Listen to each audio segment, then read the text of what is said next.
Hello बच्चों, आज start करते हैं करंट इलेक्ट्रिसिटी और वो भी एक नए तरीके से।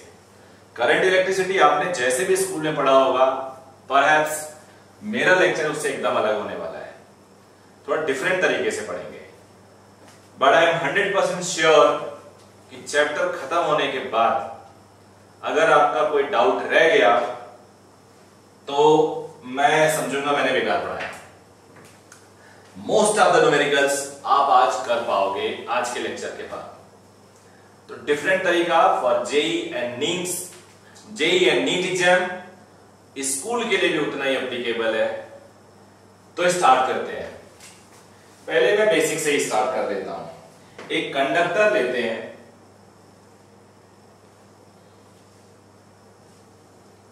और इस कंडक्टर में हर वक्त जो इलेक्ट्रॉन होता है वो मूव करता रहता है, थर्मल एनर्जी से थोड़ा बहुत सरफेस पे मूव करता रहता है। बट जो मूवमेंट होता है, हालांकि उसकी वेलोसिटी ज्यादा होती है 10⁵ मीटर पर सेकेंड, लेकिन नेट किसी भी एरिया से जितने इलेक्ट्रॉन जाते हैं उतने आते हैं, इसलिए कोई करंट नहीं होता। तो बिना किसी एक्सटर्नल इलेक्ट्रिक फील्ड या पोटेंशियल के कोई करंट नहीं होता, ऑल द मूवमेंट होता रहता है।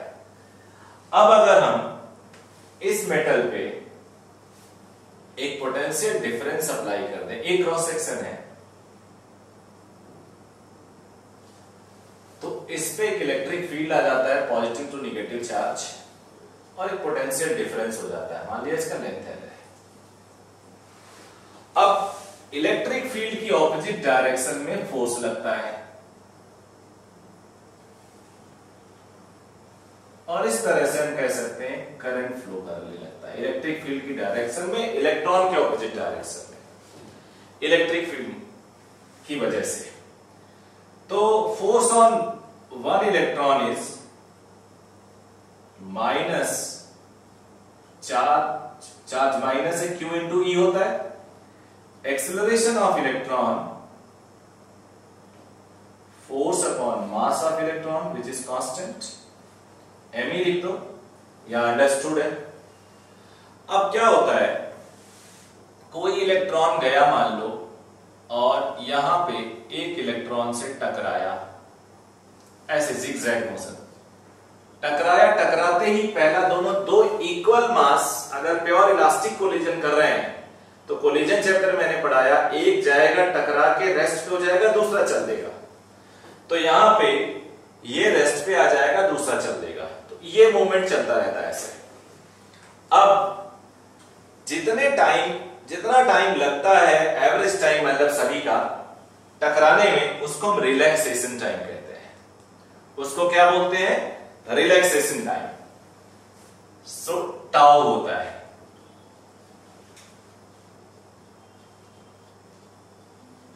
ऐसा टाइम जिसमें एवरेज कोलिजन हो रहा हो। कोलिजन से पहले यहां जीरो स्पीड है बॉडी की, यहां पे जो स्पीड हो जाती है उसे हम ड्रिफ्ट वेलोसिटी कहते हैं।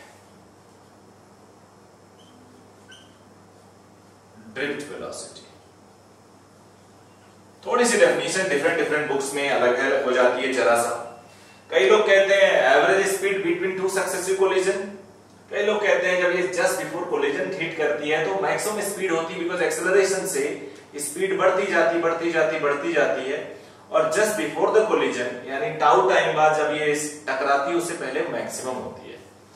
तो आप सबको पता है since v is equal to u plus at,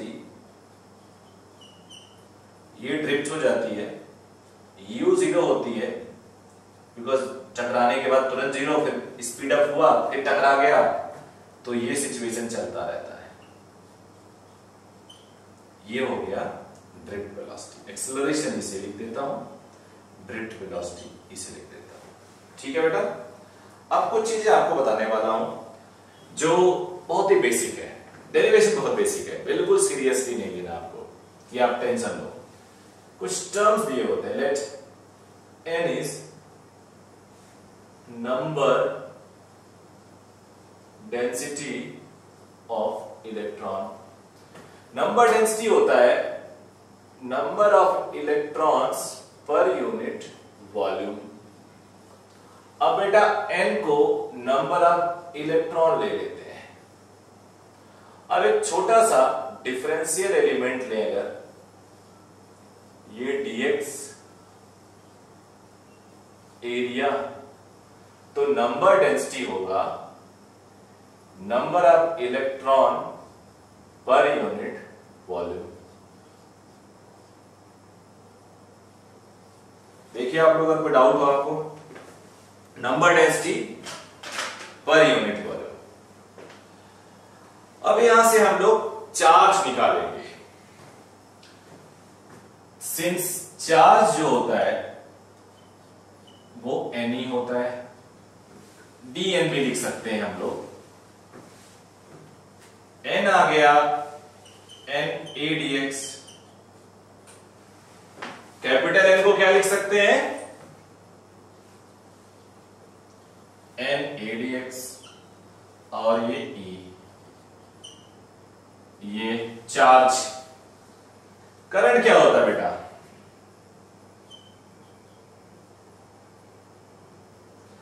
dq by dt।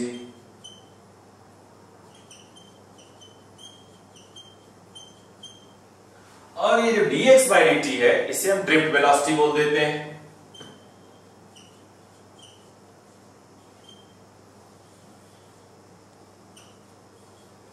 तो हमने करंट का फॉर्मूला निकाल लिया, NeAVD। अब हम लोग बात करेंगे, थोड़ा सा और आगे लेके चलेंगे। इसको नोट कर लिया आप लोगों ने? अगर आपने नोट कर लिया तो मैं कुछ पार्ट इसका हटा दूं।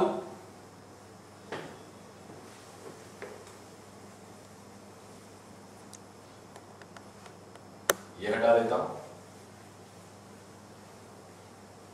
ये भी हटा देता हूं, ये यूज करना है तो रोक देता हूं। फ्रॉम 2 and 4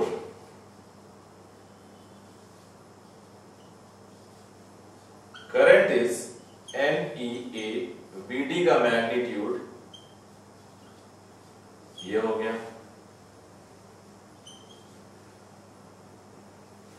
इलेक्ट्रिक फील्ड होता है पोटेंशियल डिफरेंस अपॉन लेंथ। तो यहां जो पोटेंशियल डिफरेंस है वो V है। जूनियर क्लासेस में आप लोग V लिखते थे, अभी V नहीं लिखते हैं, हम पोटेंशियल डिफरेंस लिखते हैं। तो मान लेते हैं आपकी जूनियर क्लासेस से कनेक्ट कर देता हूं, उसे V मान लेता हूं। सो 5 and 6 E स्क्वायर, E को अलग कर लेना है, टाउ ले लेता हूं अपॉन V अपॉन L। यहां से बेटे V upon I ml upon Ne square, Ne square tau into A। Check करिएगा कोई गड़बड़ तो नहीं। Ne square A tau upon M E is equal to V by L, ठीक हो गया। तो V upon I ml upon Ne square tau into A। It is called resistance of conductor and it is also called Ohm's law, which is constant. V upon I is constant, that is Ohm resistance, और यही Ohm's law होता है।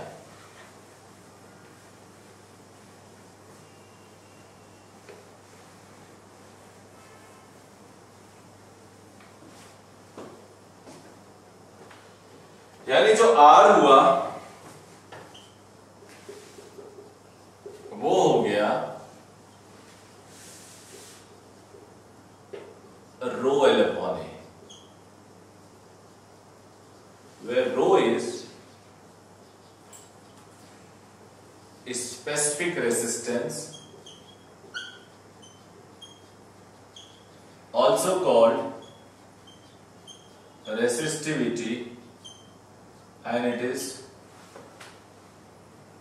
ओम metre, unit ohm metre होगा। किस पे depend करेगा? Mass of electron, number density यानी material पे डिपेंड करेगा, हर मटेरियल की अलग number density. Mass of electron fix है, no change, no dependency, direct constant है, ई कांस्टेंट है, एन और टाउ पे डिपेंडेंट। और टाउ होता है रिलैक्सेशन टाइम। अब जरा इमेजिन करो, अगर हीट डेवलप करे, गर्म करे मेटल को, तो थर्मल एनर्जी बढ़ जाएगी। थर्मल एनर्जी से इलेक्ट्रॉन को एक काइनेटिक एनर्जी मिल जाएगी, उसका मूवमेंट फास्ट हो जाएगा, जल्दी जल्दी टकराएगा, टाइम कम होगा, टाइम कम होगा तो रो बढ़ेगा। यानी टेम्परेचर के साथ रेसिस्टिविटी बढ़ती है, और रेसिस्टिविटी बढ़ेगी तो रेसिस्टेंस भी बढ़ेगा। इसीलिए एक फॉर्मूला यूज किया जाता है, rho is equal to rho naught 1 plus alpha delta T, T temperature, या R is equal to R naught 1 plus alpha delta T, capital T लिख देता हूं, where rho naught is specific resistance at 0 degree Celsius and alpha is thermal coefficient per degree Celsius, thermal expansion coefficient होता है, and R naught resistance at 0 degree Celsius, temperature difference RT, resistance at T degree Celsius, delta T T हो जाएगा because 0 से start किया मैंने, specific resistance at T degree Celsius. तो इस पे भी कुछ क्वेश्चंस है जो मैं न्यूमेरिकल में 1-2 क्वेश्चन ले लूंगा, कोई बड़ा क्वेश्चन नहीं आता। इस पे कुछ क्वेश्चन आ जाते हैं R is equal to rho L upon A पे। तो पहले हम R is equal to rho L upon A खत्म करते हैं, फिर हम सर्किट पे मूव करेंगे।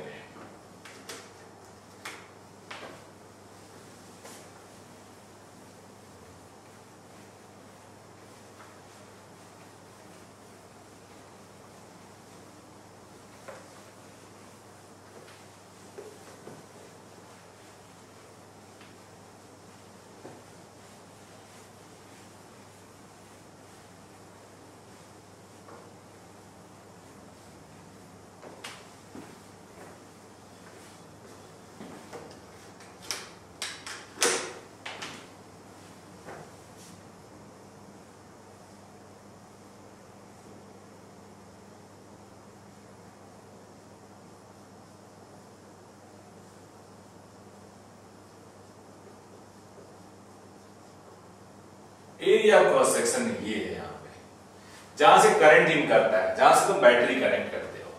तो मान लो मेरे पास ये एक रेक्टेंगुलर सिचुएशन है, ब्रिक मान लो,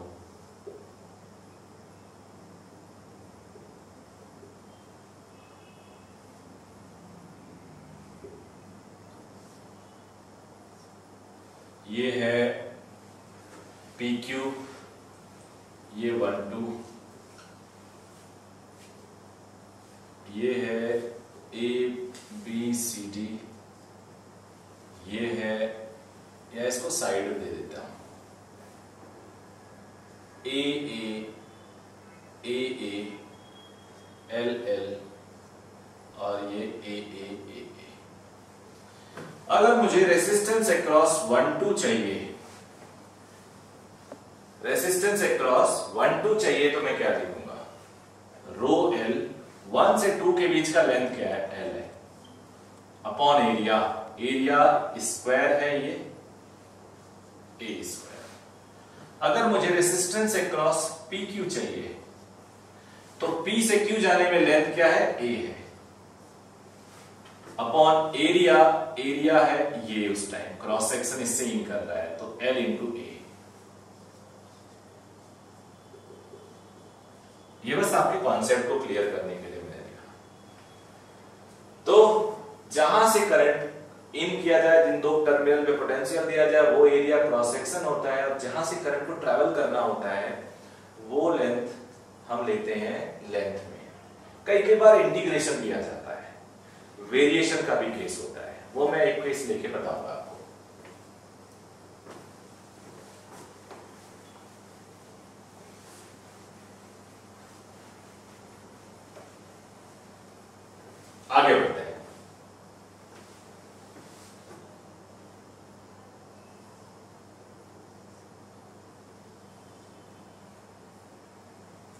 ऐसे करता हूं, एक वायर है,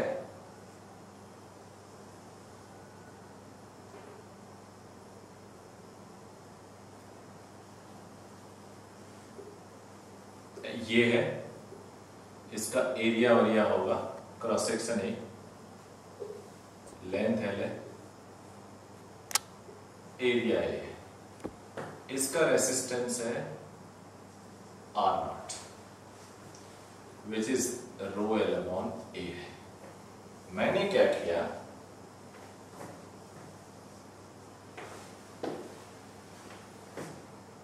डबल लेंथ कर दिया,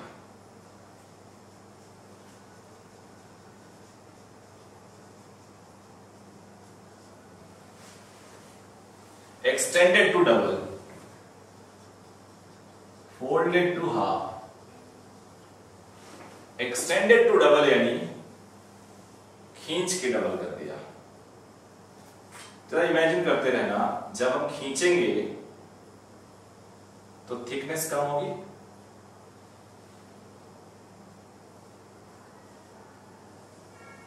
ये हो गया। अब नया रेसिस्टेंस बताना है, फोल्ड कर दिया, मोड़ दिया इसको,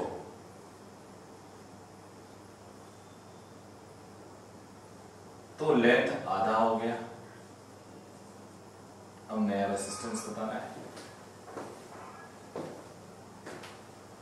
अब बच्चे आपको पता है रो L अपॉन A, वॉल्यूम को आप खींचो, वॉल्यूम को आप कंप्रेस करो, इन सभी केसेस में इतना तो श्योर है कि वॉल्यूम नहीं चेंज होने वाला, लेंथ और एरिया कुछ भी चेंज हो जाए, वॉल्यूम तो नहीं चेंज होने वाला, लेंथ और एरिया कुछ भी चेंज हो जाए। आधा कर दिया,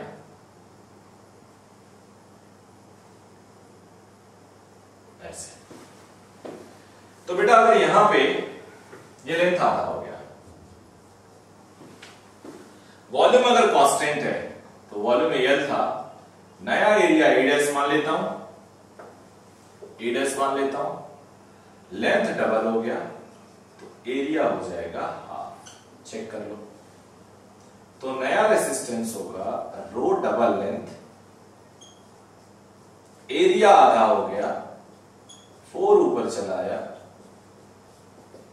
रेसिस्टेंस बिकम्स 4 टाइम्स।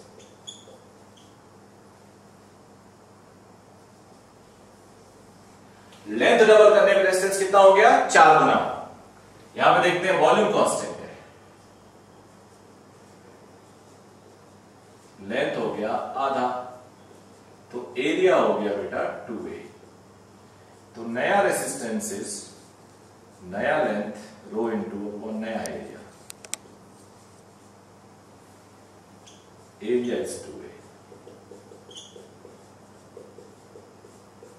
और ये आ गया R/4। ठीक है।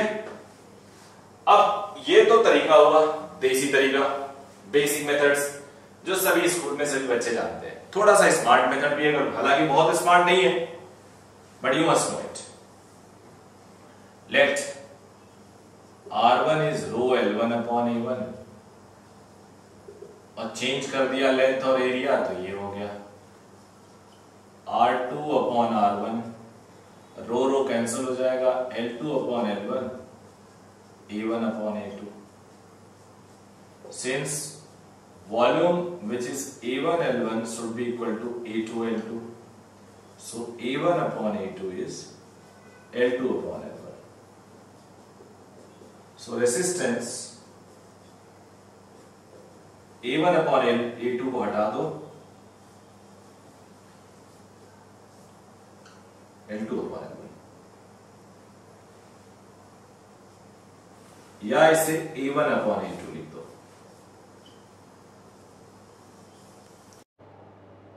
तो हमने जो फॉर्मूला निकाला R2 अपॉन R1, एक दिया होगा दोनों में से, लेंथ का अगर रिलेशन है तो L2 अपॉन L1 स्क्वायर होगा, यानी resistance directly proportional to L square in case of change, और A1 बाई A2 का स्क्वायर है in case of any change.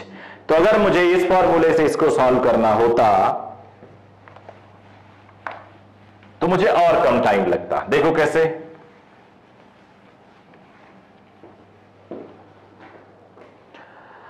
Length double हो गया, लेंथ डबल हो गया। अब जब लेंथ डबल हुआ तो इसका रेसिस्टेंस निकालना, ओरिजिनल आर नॉट है, L2 डबल हो गया, ओरिजिनल L था 4 आ गया।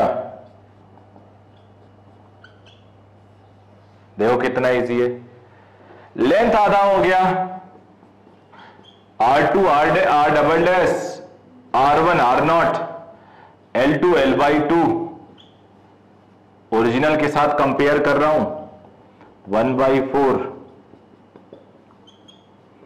देखो स्टेप्स कुछ कम लगे, स्टेप्स कुछ कम लगे। अब इसके बाद एक क्वेश्चन और है, मान लो मेरे पास।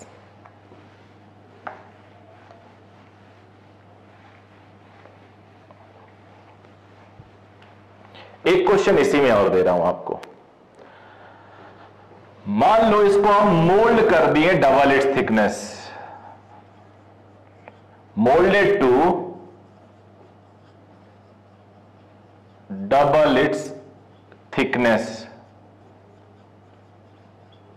मतलब इसको हमने डबल थिकनेस में मोल्ड कर दिया, रीस्ट्रक्चरिंग कर दी। डबल थिकनेस का क्या हुआ बेटा, अगर इसका डायामीटर d था तो अब हमने डायामीटर कर दिया 2d। अगर इसका रेडियस r था तो अब मैंने इसका रेडियस कर दिया 2r। मोल्डेड है, फोल्डेड नहीं है, मोल्ड कर दिया, मशीन में इसको पिघला के एक नया वायर बना दिया सिलेंड्रिकल, जिसकी थिकनेस डबल हो गई।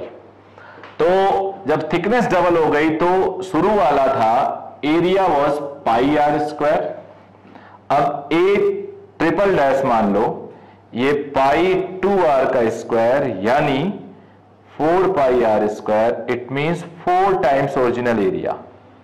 तो अब resistance final upon initial A1 upon A2 का स्क्वायर होता है। तो A1 है A, A2 है 4A, 1/16।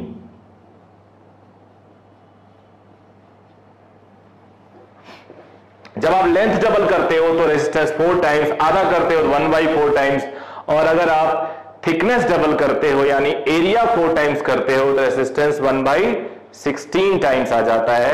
तीनों केसेस आपने देख लिए। अब इन तीनों के कॉम्बिनेशन के केसेस,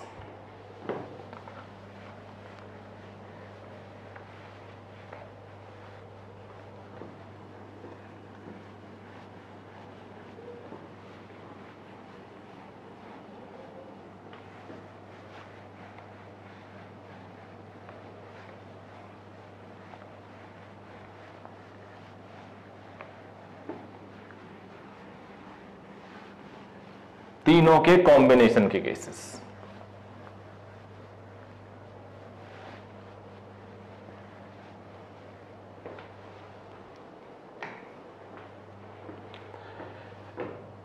एक केस लिया जब इसी में से इसी वायर को हमने आधे को डबल लेंथ कर दिया,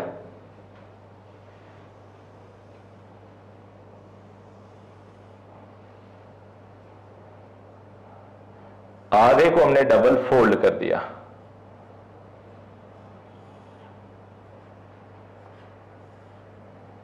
ऐसे।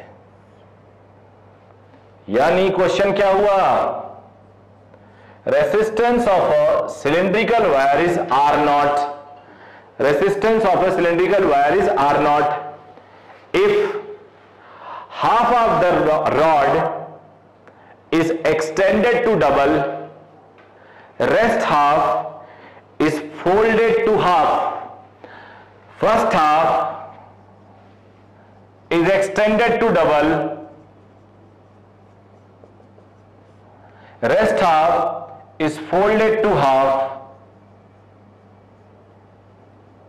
then find out new resistance। तो resistance directly proportional to L होता है, आपको पता, वैसे देखा जाए तो आधे का resistance R naught by two, आधे का आर नॉट बाई टू, तो इसका रेसिस्टेंस हो जाएगा डबल लेंथ करने से 4 टाइम्स ऑफ ओरिजिनल, इसका 1/4 टाइम्स ऑफ ओरिजिनल, और ये दोनों सीरीज में है, जुड़े हैं ना, ये ऐसे हो गए हैं।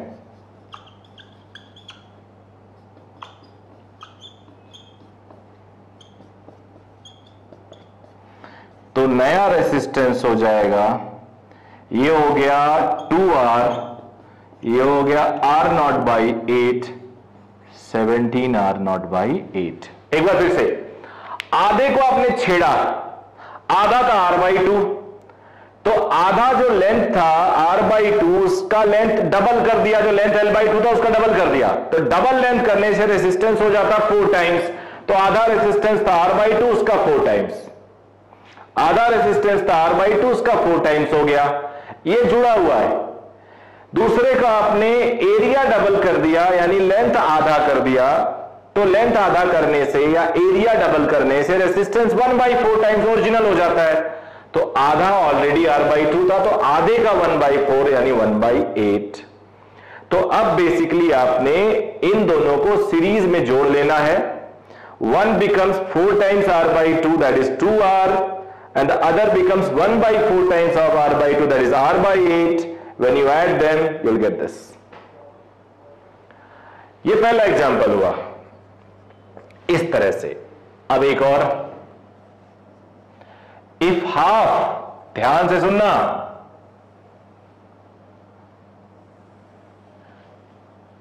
if half is extended to double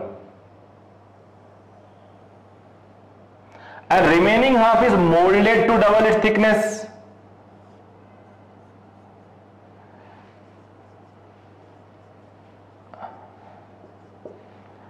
इसका लेंथ डबल कर दिया, इसका moulded to double its thickness यानी एरिया 4 टाइम्स ए कर दिया गया, रेडियस डबल कर दिया, मोल्ड मतलब पिघला के हमने बना दिया, तो जब हमने पिघला के बनाया तो एरिया डबल हो गया, एरिया डबल होने से मतलब पाई आर स्क्वायर होता है ना एरिया, रेडियस डबल हो गया, सॉरी, तो पाई आर स्क्वायर रेडियस डबल होने से 4 टाइम्स हो गया एरिया, 4 टाइम्स होने से रेसिस्टेंस जो इसका R/2 था, यहां तो रेसिस्टेंस 4 टाइम्स हो गया, लेंथ डबल करने से 4 टाइम्स हो जाता है, यहां एरिया 4 टाइम्स करने से 1/16 हो गया, और नया रेसिस्टेंस इतना आ गया 2R0 प्लस R0/32, 65R/32।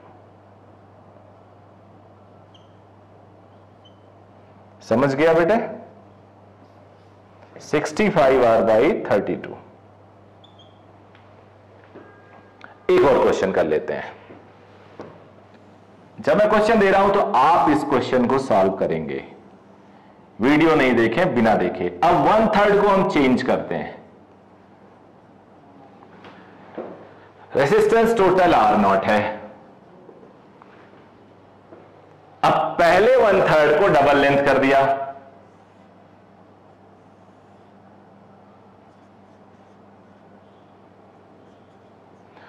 दूसरे 1/3 को डबल इट्स थिकनेस कर दी, यानी एरिया 4 टाइम्स कर दी, तीसरे को मोल्ड करके डबल इट्स एरिया कर दिया, तो डबल इट्स थिकनेस करने से एरिया इतना और यहां एरिया डबल हो गया, area I am sorry 4 times हो गया, और यहां एरिया 2 टाइम्स हो गया।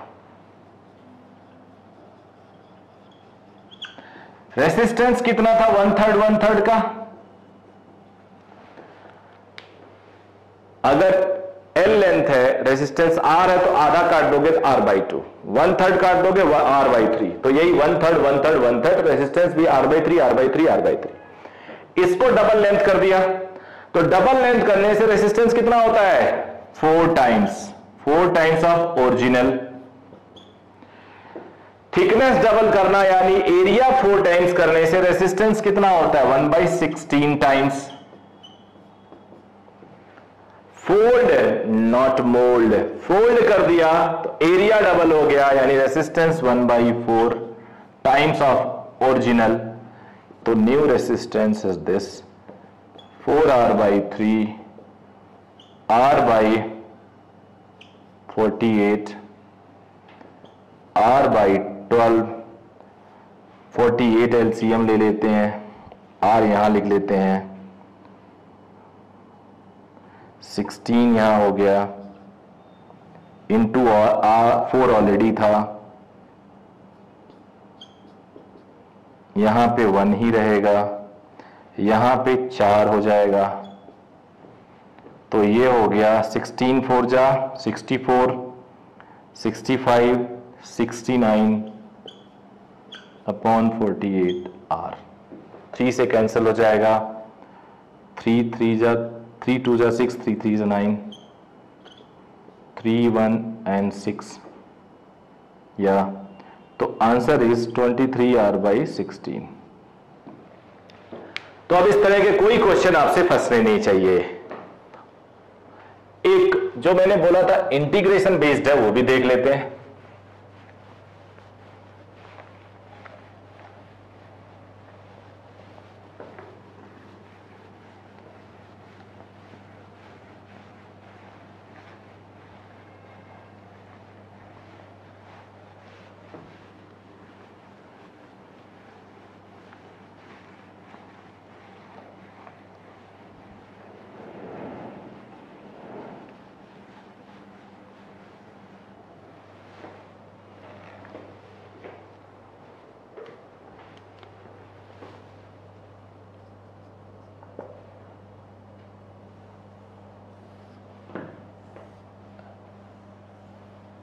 ये सर ये सिलेंडर है जिसका एरिया बढ़ रहा है, यहां पे एरिया A है, यहां B है, लेंथ L है, इसका रेजिस्टेंस निकालना है।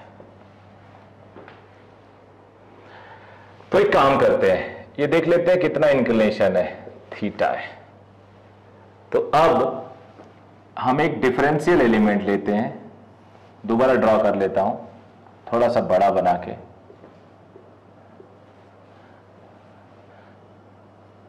x डिस्टेंस में dx थिकनेस,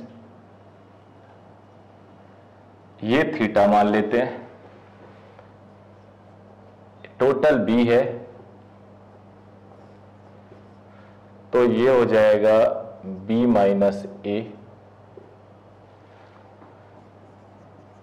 tan थीटा होगा b minus a upon l।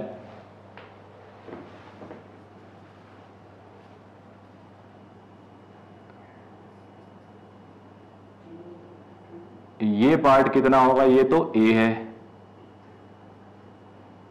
ये पार्ट हो जाएगा बेटा x tan theta, x tan theta, because ये x है, ये x tan थीटा होगा। tan theta is perpendicular upon base लिखोगे, लेट इट बी y, तो ये अगर y है तो ये this y will become x tan theta. अब ये वायर है, ये हमारे पास रेसिस्टेंस है, डिफरेंशियल एलिमेंट, ये रेडियस r है, which is a plus y a plus x tan theta. tan theta fix है, जिसकी थिकनेस है dx, तो रेसिस्टेंस होगा रो l, थिकनेस dx है अपॉन पाई r स्क्वायर।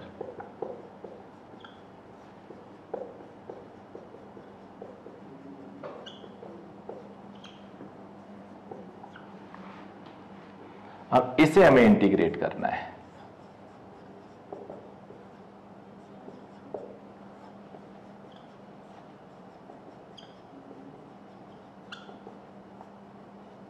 ये लिमिट क्या रखेंगे, लिमिट रखेंगे हम लोग x की 0 to L।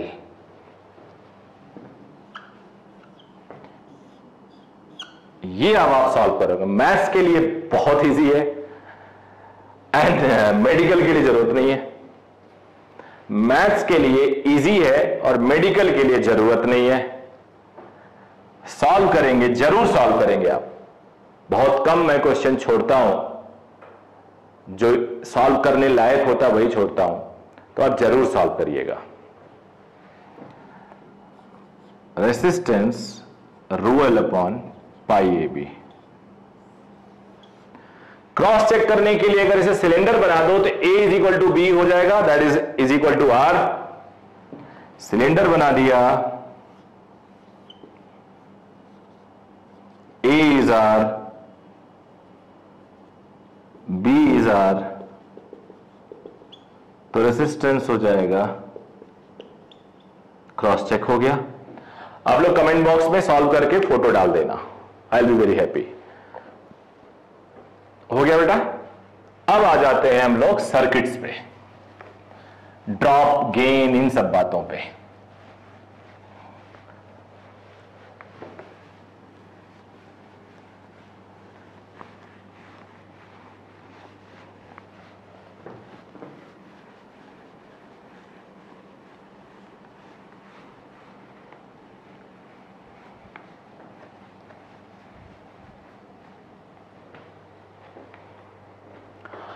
अब जो बताने वाला वो इंटरेस्टिंग है और इंपॉर्टेंट है। इनफैक्ट इंपॉर्टेंट यहीं से स्टार्ट हो रहा है। आप लोग पूरे चैप्टर में कुछ एक्टिव एलिमेंट देखते हो, कुछ पैसिव एलिमेंट देखते हो। ऐसे एलिमेंट्स होते हैं जो पावर जनरेट करते हैं, कुछ पावर कंज्यूम करते हैं। सेल हो गया, बैटरी हो गई, ये सब पावर जनरेट करते हैं, ये एनर्जी देते हैं सिस्टम को। रेसिस्टेंस, कैपेसिटर, इंडक्टर, ये कंज्यूम करते हैं। तो इनके क्रॉस पोटेंशियल जो होता है, उस पोटेंशियल को हम लोग ड्रॉप और गेन करते हैं, कहते हैं अपने हिसाब के लिए, तो too easy to understand, convention के लिए। और जब मैं टर्म यूज करूं ड्रॉप, तो उसका सीधा सा मतलब है जो ड्रॉप का होता है, छोड़ दिया, गिरा दिया। जब मैं बोलूं गेन, इसका मतलब बोला होगा पिक कर लिया। Suppose I have potential of 100 volt and I say I drop 20, then it should be 100 minus 20, that is 80. So drop means you have dropped something, gain means you have picked something, you have picked up. Got it? तो वो मैं use करूंगा। अब कुछ term use करते हैं। पहला है resistor.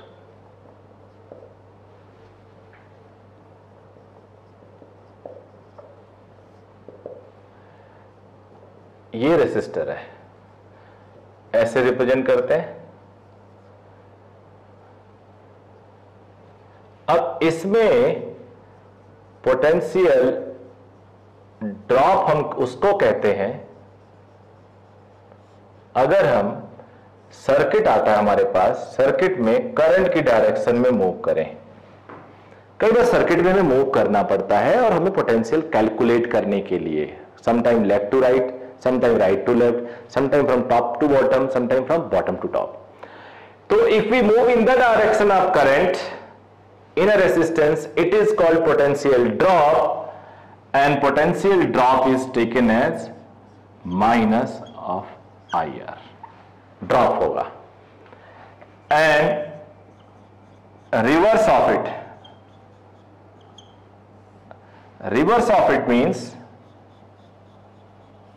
if we move in the opposite direction of resistance, current, I'm sorry, in the opposite direction of current, then it is called gain and it is plus IR. अभी आप सीधे रटेंगे। Capacitor, capacitor में एक terminal plus होता है, एक minus होता है, एक चार्ज होता है और किसकी वैल्यू होती है। तो यहां पे पोटेंशियल ड्रॉप उसे कहते हैं when we move from positive terminal to negative terminal and its value is minus Q upon C. Potential across capacitor is Q upon C in magnitude wise. And तो potential drop, potential across capacitor is Q by C, drop minus Q by C. कब होता है? जब हम कभी किसी capacitor को travel करते हैं, मूव करते हैं फ्रॉम राइट टू लेफ्ट। ये जो ट्रेवल करना मैं बोल रहा हूं, ये इतना इजी होगा आप इमेजिन नहीं कर सकते। अभी हम सिर्फ हथियार जुटा रहे हैं अपने पास, सारे हथियारों से इक्विप्ड हो जाएंगे तो लड़ाई पे चलेंगे, फिर आप देखना आप लड़ाई तुरंत जीत जाओगे। सेकंड, मैंने कहा भी था मैं थोड़ा डिफरेंट तरीके से पढ़ाऊंगा। पोटेंशियल गेन माइनस अगर यहां है प्लस यहां है and you are entering from minus to plus, then it is called plus Q by C. Okay बेटा। Third, inductor.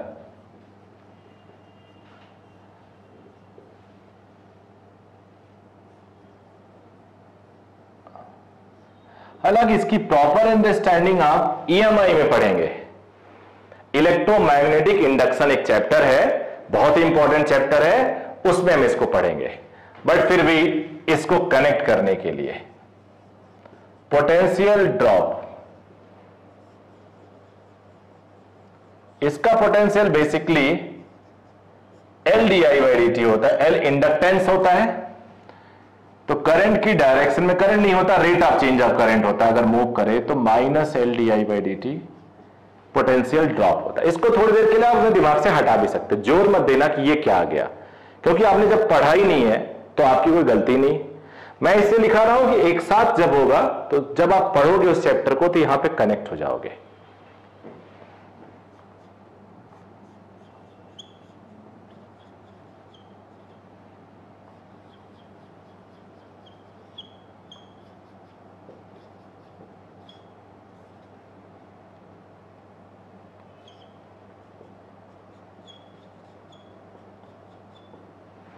ठीक है बेटा। अब बात करेंगे सेल या बैटरी की।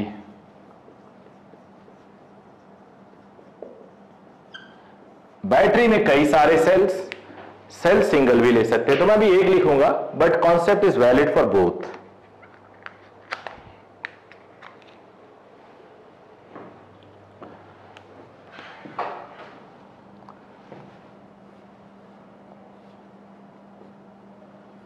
ईएमएफ होता है पोटेंशियल ड्रॉप। जब आप प्लस टर्मिनल से माइनस टर्मिनल पे जाते हो तो it is potential drop and it is minus E. जब आप प्लस टर्मिनल से माइनस की तरफ जाते हो, पोटेंशियल गेन क्या हो जाएगा? जब आप माइनस टर्मिनल से प्लस पे जाओगे तो इट इज गेन। ठीक है बेटा। पोटेंशियल ड्रॉप और गेन आपने देख लिया, किसके लिए? रेसिस्टर के लिए, कैपेसिटर के लिए, इंडक्टर के लिए, बैटरी के लिए, सेल और बैटरी के लिए। अब इसके applications,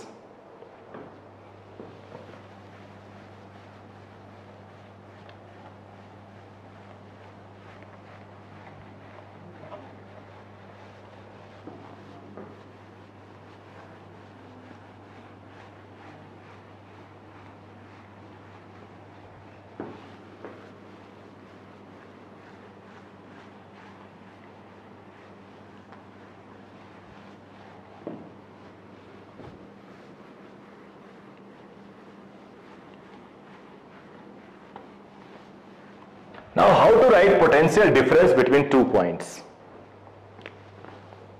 How to write potential difference between 2 points? Okay बेटा। मान लीजिए ये रेसिस्टर है, ये एक बैटरी है, and we want to get potential difference. ये 2 ओम है, 6 वोल्ट है, 2 एम्पियर है। We want to get this. अब डायरेक्ट ये एक सर्किट का पार्ट हो सकता है, बिकॉज बैटरी की प्रॉपर्टी होती है जब तक उसके दोनों टर्मिनल जुड़े ना करंट नहीं फ्लो करता। तो किसी एक सर्किट का पार्ट है, हमने 2 पॉइंट उसमें से पिक कर लिया। Now you know you have 2 choices, you can start with A और you can start with B. Choice is always yours, कोई प्रॉब्लम नहीं है। So let me start with A. Now I will move towards B. Whenever you start from a point, write potential at that point. Again बोल रहा हूं मैं, whenever you start from a point, write potential at that point, and now write gain and drop accordingly, and finally put it equal to that potential of the final point. देखो कैसे, in the direction of current, यहां 2 ampere है तो यहां भी 2 होगा, I minus IR, I is 2, R is 2, minus से plus जाएंगे तो +6, और फाइनली यहां पहुंच गए is equal to potential at B. फिर से आपने जहां से गए स्टार्ट किया वहां का पोटेंशियल लिखा, रास्ते में गेन मिला, ड्रॉप मिला, फिर यहां गेन मिला, इज इक्वल टू वी भी लिख दी। जहां पे पहुंच गए उसके पोटेंशियल कैसे, उसको सौंप दिया, रास्ते में जितना भी आपने कलेक्ट किया या दिया, जो बचा उसको सौंप दिया। मीमी निगेटिव बचा हो तो ये हो गया -4 + 6 is equal to VB -2 volt. अब अगर उल्टा चलना होता तो I can start with B, अब प्लस से माइनस -6, -6 करंट की उल्टी डायरेक्शन में प्लस IR, और A को सौंप देता। अब VA - VB चाहिए तो -6 + 4 एंड आंसर -2 वोल्ट। ठीक है बेटा, एक और,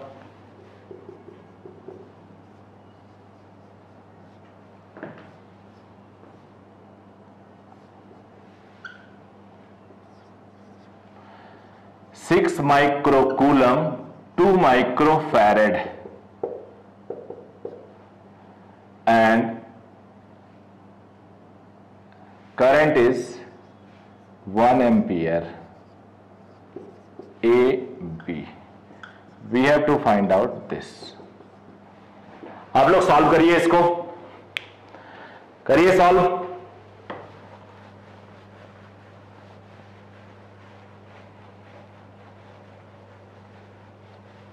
फिर मैच करिएगा।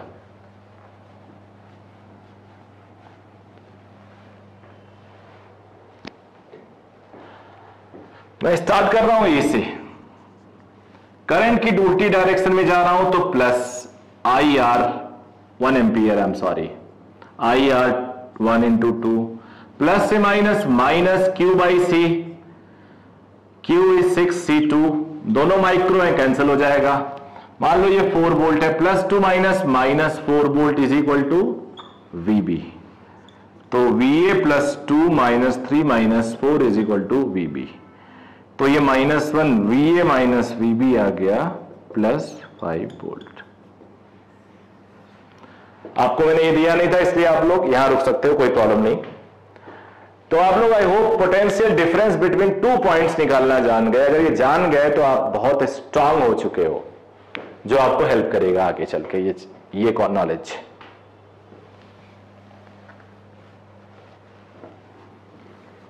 अब हम लोग देखते हैं potential difference across a battery, across a cell.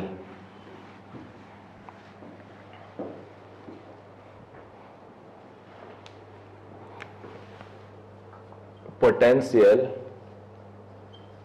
Difference across a cell और बैटरी। 3 केस लेते हैं। ये internal resistance, I current flow कर रहा है, एक सर्किट का पार्ट है।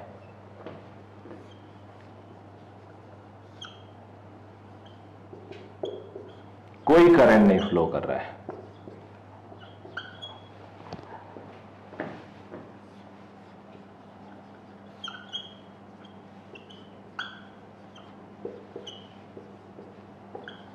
करंट प्लस से माइनस जा रहा है। कोई बड़ी बैटरी यहां कनेक्टेड है जो मे बी 2E अगर इधर प्लस कनेक्टेड हो तो E की तरफ थ्रो करेगी करंट। इसे हम चार्जिंग ऑफ अ बैटरी भी कह देते हैं, क्योंकि ये बैटरी डोमिनेट नहीं कर रहा है, कोई और बैटरी है जो डोमिनेट कर रहा है। मैं ऐसे एग्जांपल ड्रॉ कर सकता हूं। मान लो यही एक केस है, ये E है और यहां मैं 5 भी लगा दूं तो 5 डोमिनेट करेगा और करंट ऐसे जाएगा। इस केस में इसको चार्जिंग कहते हैं। हर बैटरी डिस्चार्ज होती बट ये चार्ज हो रहा है। अब सब में VA माइनस VB निकालना है, ये निकालना है। पहला केस देखते हैं, स्टार्ट विद ए, करंट की उल्टी डायरेक्शन में प्लस से माइनस जाएंगे तो माइनस ही, करंट की उल्टी डायरेक्शन में plus IR is equal to VB, तो VA माइनस VB आया E माइनस IR। यहां देखते हैं VA प्लस से माइनस जाते हैं माइनस, ड्रॉप, I है ही नहीं,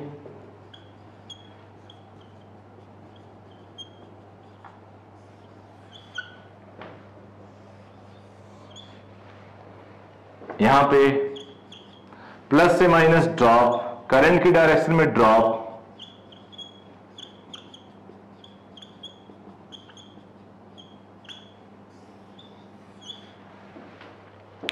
तो बहुत बड़ा कंक्लूजन आया, potential difference across a battery may be less than its EMF, EMF से भी कम हो गया, may be equal to its EMF, may be more than its EMF. In normal case it is less than EMF because internal resistance will kill some potential, कुछ potential ये खत्म कर देगा, अपने ले लेगा, तो पोटेंशियल डिफरेंस इसके EMF से कम आएगा। इंटरनल रेसिस्टेंस हो ही ना या करंट ना हो, दोनों केस में पोटेंशियल डिफरेंस इसके EMF के बराबर आएगा। और अगर ये बैटरी चार्ज हो रही है तो पोटेंशियल डिफरेंस इसके EMF से ज्यादा आएगा। 12 वोल्ट की बैटरी ले रहे हो तो you may gate 11.5, you may gate 12, you may gate 12.5 और लाइक दैट। तो एक चीज सीखा आपने, पोटेंशियल डिफरेंस बैटरी के क्रॉस कम भी हो सकता है उसके EMF से, बराबर भी हो सकता है और ज्यादा भी हो सकता है। आगे बढ़ते हैं।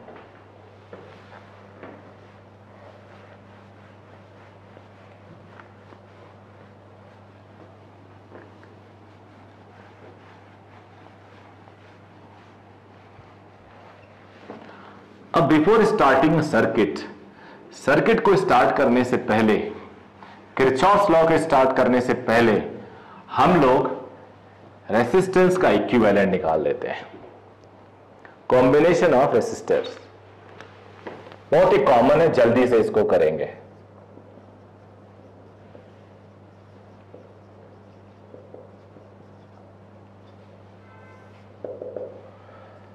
पहला series combination,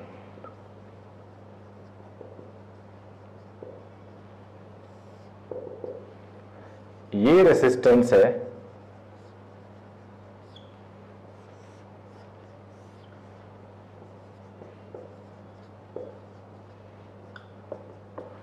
I current draw कर रहे हैं तीनों बैटरी से।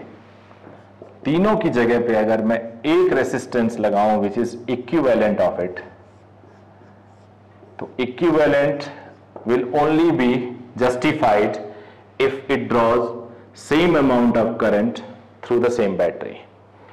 अब ये अकेली बैटरी इसके क्रॉस है, ये बैटरी बदल गई, करंट जब सेम है तो सबके क्रॉस पोटेंशियल अलग अलग होगा, बिकॉज पोटेंशियल IR होता, I सेम है बट R अलग अलग है। बट जितना ही पोटेंशियल है वो इस V के बराबर, इस V के बराबर है। तो मैं लिख सकता हूं V is equal to V1 plus V2 plus V3. This V1 is IR1, V2 is IR2, V3 is IR3, and this V is IR equivalent. So R equivalent is, you know it, सबको पता है, बस ये recall करने के लिए लिख रहा हूं। B is parallel combination.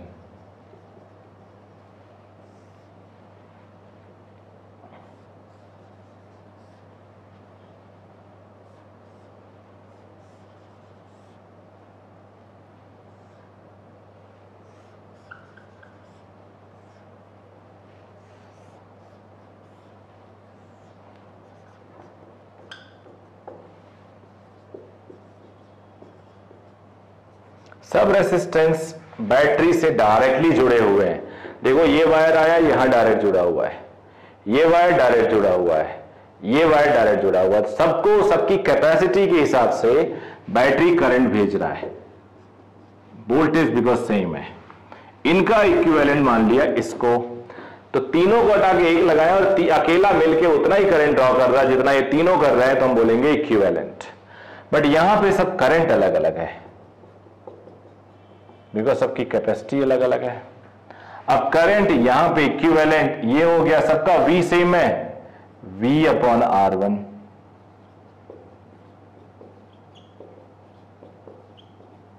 V constant है, यहां I कांस्टेंट है, और ये हो गया V/R इक्विवेलेंट।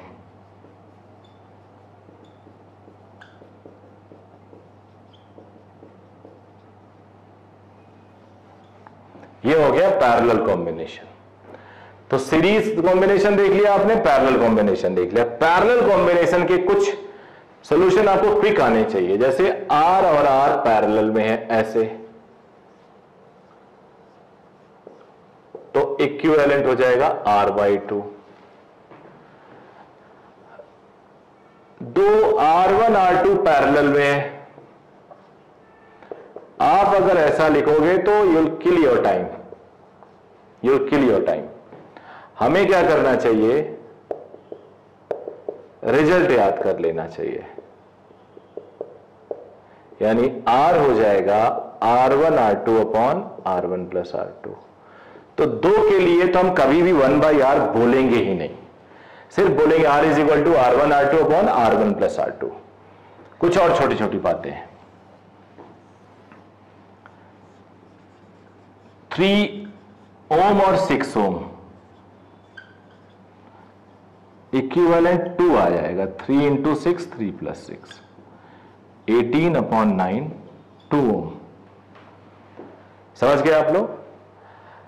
ऐसे ही अगर इक्वल हो तो आधा, 3 इक्वल हो R तो इक्विवेलेंट R/3। तो ये शॉर्टकट्स आपको आने चाहिए क्विक सॉल्यूशन के लिए, क्विक आंसर के लिए एंड आपका टाइम बचाने के लिए। तो ये तो रहा पैरेलल कॉम्बिनेशन। अब इसके कुछ क्वेश्चन सॉल्व करते हैं, फिर हम लोग आ जाते हैं मिक्स्ड कॉम्बिनेशन में। थोड़ा टिपिकल कॉम्बिनेशन है जहां पे सिमेट्री का कॉन्सेप्ट लगेगा।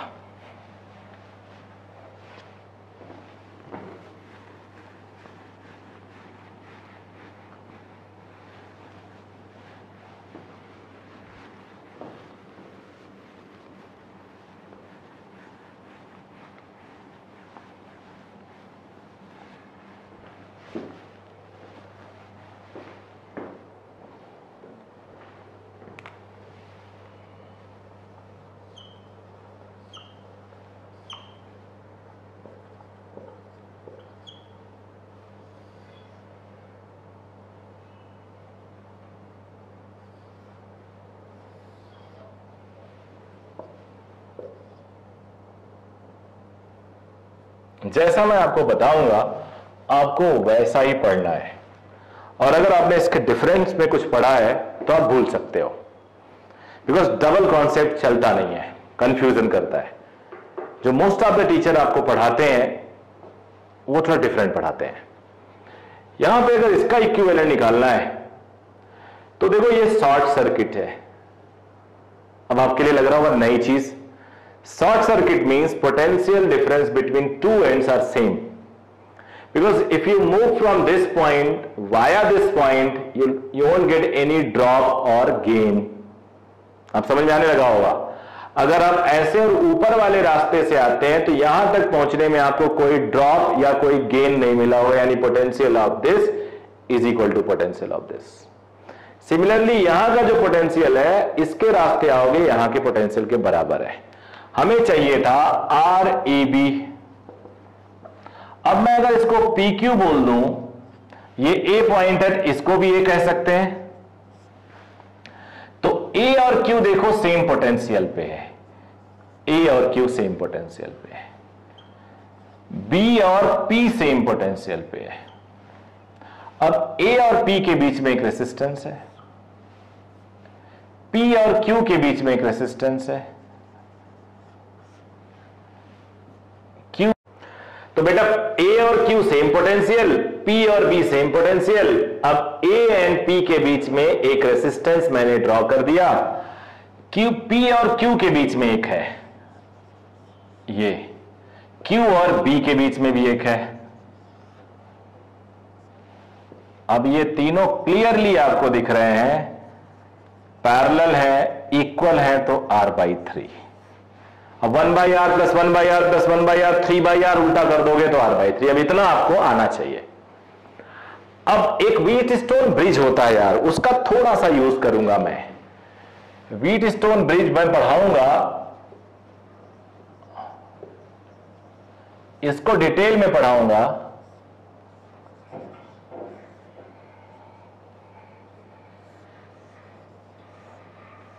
बट अभी जरूरत पड़ रही है मुझे। आप बिल्कुल भी चिंता मत करना, इसको मैं डिटेल बताऊंगा।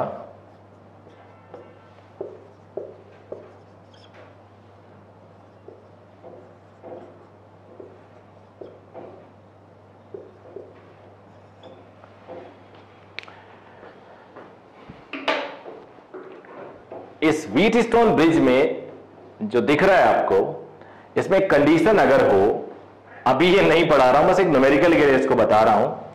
इफ R1/R2 यानी दो एडजेसेंट इज R3/R4, अगले एडजेसेंट या फिर R1/R3, इधर कर लो, इसको उधर कर लो, R2/R4, R1/R3, R2/R4, यानी कोई भी दो एडजेसेंट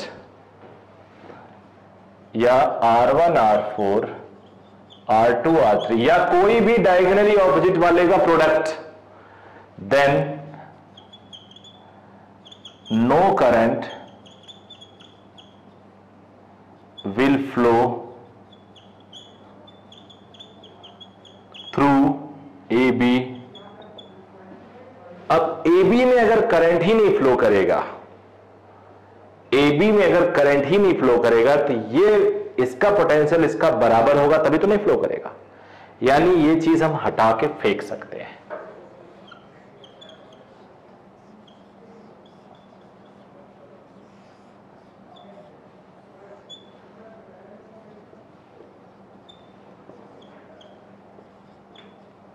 अब ये दोनों सीरीज में,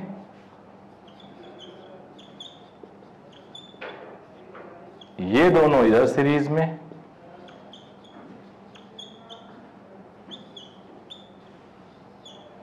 और इनको अगर हम जोड़ दें, पैरेलल में कर दें इक्वेशन से, तो आंसर मिल जाएगा। तो अब मेरे पास एक क्वेश्चन है जो व्हीटस्टोन ब्रिज पे भी बेस्ड हो सकता है।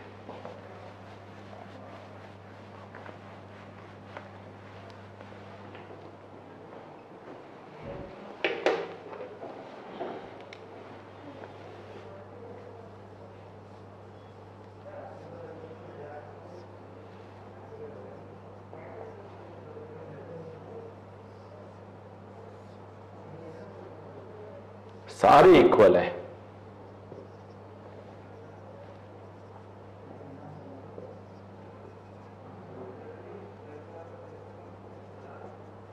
ये बताना है आपको। अब पहले वाले में यहां नहीं था, यहां नहीं था, ये फ्लैट था, शॉर्ट सर्किट था, बट ये नहीं है, और थोड़ा कॉम्प्लिकेटेड भी दिख रहा है। डायरेक्टली आप इसको पैरेलल नहीं कह सकते, क्योंकि पैरेलल में ये सिरा जुड़ा है तो ये भी जुड़ा होना चाहिए, विच इज नॉट। सीरीज भी नहीं है, क्योंकि ये और ये सीरीज होता अगर ये बीच में वायर नहीं होता। तो ना तो ये सीरीज है, ना तो ये पैरेलल है। तो अब इसको सॉल्व करने के लिए ये A पॉइंट है, ये B पॉइंट है, बीच में एक पॉइंट P और Q ले लो। अब रीड्रॉ करते हैं।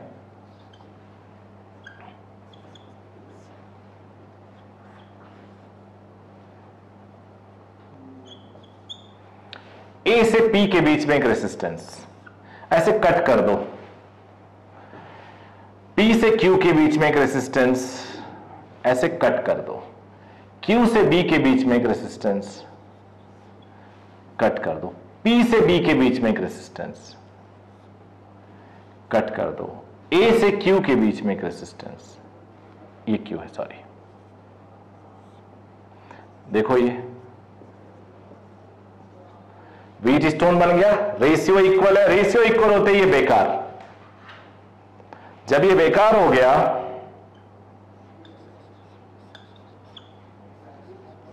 रिमूव कर सकते हो,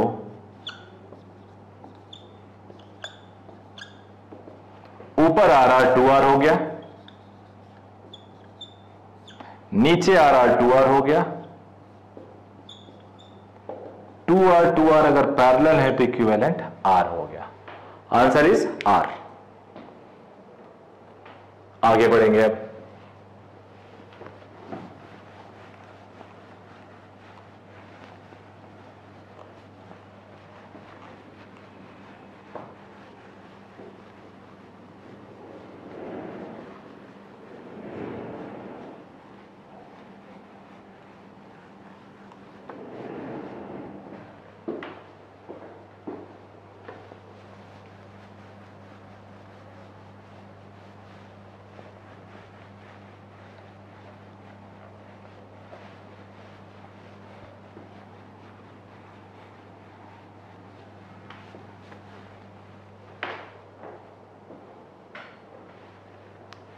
अब बेटा हम लोग और भी बहुत सारे क्वेश्चन है, अभी हम लोग मिसलिनियस जब सॉल्व करेंगे तो ऐसे क्वेश्चंस इक्विवेलेंट वाले उसमें अपने आप कवर हो जाएंगे।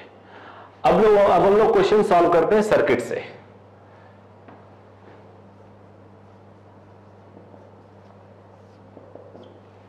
सर्किट में करंट निकालेंगे, किसी ब्रांच के क्रॉस करंट होगा, पोटेंशियल डिफरेंस होगा, बहुत सारी चीजें। तो अब मैं जो आपको एक कॉन्सेप्ट दे रहा हूं वो दे रहा हूं सुपरपोजिशन प्रिंसिपल।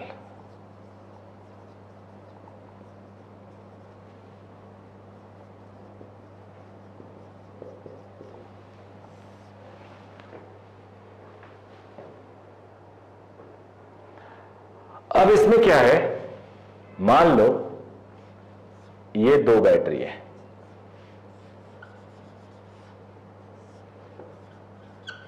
फोर वोल्ट है, 2 वोल्ट है, I want to get current. तो इसमें हम लोग at a time only one battery को एक्ट कराएंगे और उससे जो करंट आएगा उसे लेट इट बी I1। अगली बार दूसरे बैटरी को वर्क कराएंगे, उससे जो करंट आएगा late it B I2। I total है 4 से मान लो I1, 2 से मान लो I2। जब हम 4 को एज्यूम करेंगे 2 को शॉर्ट सर्किट मान लेंगे, जब 2 को एज्यूम करेंगे तो 4 को शॉर्ट सर्किट मान लेंगे। ऐसा हमें एजम्पशन लेना पड़ेगा। तो अब तो हमें डायरेक्ट दिख रहा है 4 वोल्ट का रेसिस्टेंस वोल्टेज, 4 वोल्ट का बैटरी, 2 ओम का रेसिस्टेंस, तो करंट है 4/2, 2 एंपियर। यहां पे current 2/2, 1 ampere. So I is I1 plus I2, that is 2 plus 1, 3 ampere.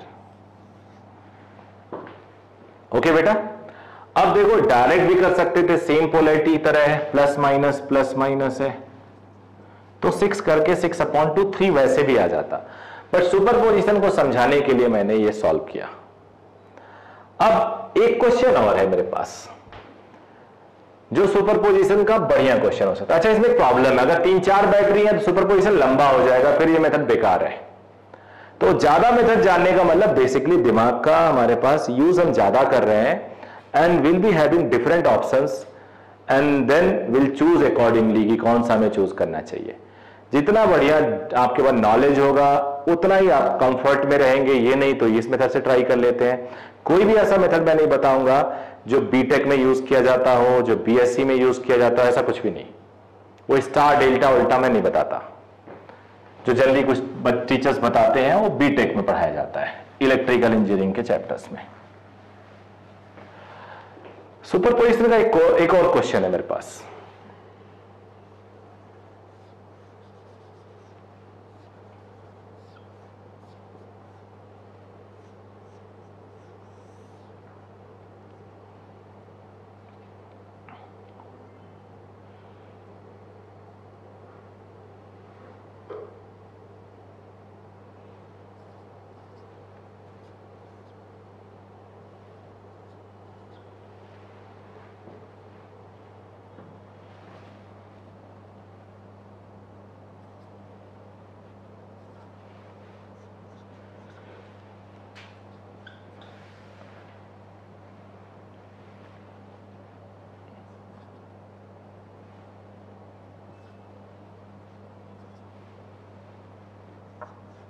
ये। अब आपको इस 3 ओम में करंट बताना है। एक चीज और इससे पहले मैं बताना चाहूंगा, छोटी सी बात है, you must know it. In order to get more confidence, I suggest this problem. I current जा रहा है, तो इस I1 में कितना जाएगा, इस R1 में कितना जाएगा और ये R2 में कितना जाएगा। आपको पता है ये जो करंट जा रहा है उसी के 2 पार्ट डिस्ट्रीब्यूटेड है, तो इसी करंट से ये दोनों निकले हैं, तो I1 प्लस I2, इसी से कुछ पार्ट यहां चला गया, कुछ पार्ट यहां चला गया। पैरेलल कॉम्बिनेशन में वोल्टेज सेम होता है, तो यहां पे I2 is I1 R1 upon R2 put कर देते हैं।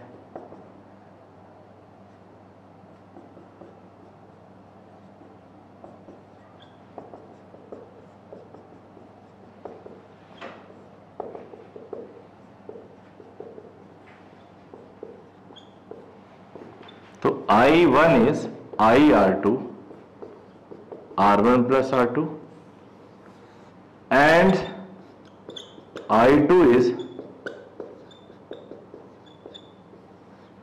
this। अब यहां से ऐसे भी कह सकते थे, यानी I1 किस पे डिपेंड करेगा, R2 पे, और I upon R1 plus R2 same है। I2 किस पे डिपेंड करेगा, R1 पे, I upon R1 plus R2 same है। तो इसका एक छोटा सा और एग्जांपल हम देख लें। मान लो ये 3 एम्पियर करंट जा रहा है, ये 6 और ये 3 हो गया, तो जो I1 होगा, रेसिस्टेंस किस प्रोपोर्शनल से बटे हैं, 2:1। रेसिस्टेंस 2:1, तो current 1:2, because current inversely proportional to R. Resistance 2:1 है, तो करंट 1:2। अब 3 को 1:2 करने के लिए, 1:2 करने के लिए ये तो इजी है, 1 and 2 हो जाएगा। 4 होता तो 1:2 करने के लिए 1/3 ऑफ 4, 2/3 ऑफ 4 ऐसे हो जाता। जितना करते हैं उतना ऐड कर लें, और 1 टोटल, यहां 2 टोटल उसका। ये सब थोड़ा थोड़ा आप प्रैक्टिस करोगे आपको आएगा। तो 1:2 तो वैसे ही आसान है, यहां 1 एम्पियर, यहां 2 एम्पियर। ऐसा रेसिस्टेंस आएगा कि करंट आएगा, अगर रेसिस्टेंस से मल्टीप्लाई करो तो यहां पे जो आएगा वही यहां आना चाहिए। तो I1 IR2 R1 plus R2, I2 IR1 upon R1 plus R2। थोड़ा आप लोग प्रैक्टिस करेंगे जरूर इस पे, in order to get better confidence. जो बच्चा माइंड में कैलकुलेशन, मेंटल मैथमेटिक्स कहते हैं ना, कर लिया, उसको कोई प्रॉब्लम नहीं है। अब इसको हम लोग सुपरपोजिशन से सॉल्व करते हैं। एक टाइम में मैं 30 को वर्किंग मानता हूं। चलो, जब हम 30 को वर्किंग मान रहे हैं,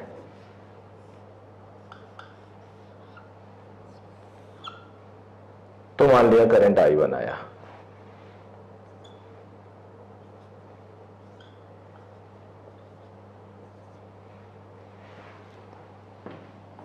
एक बार हम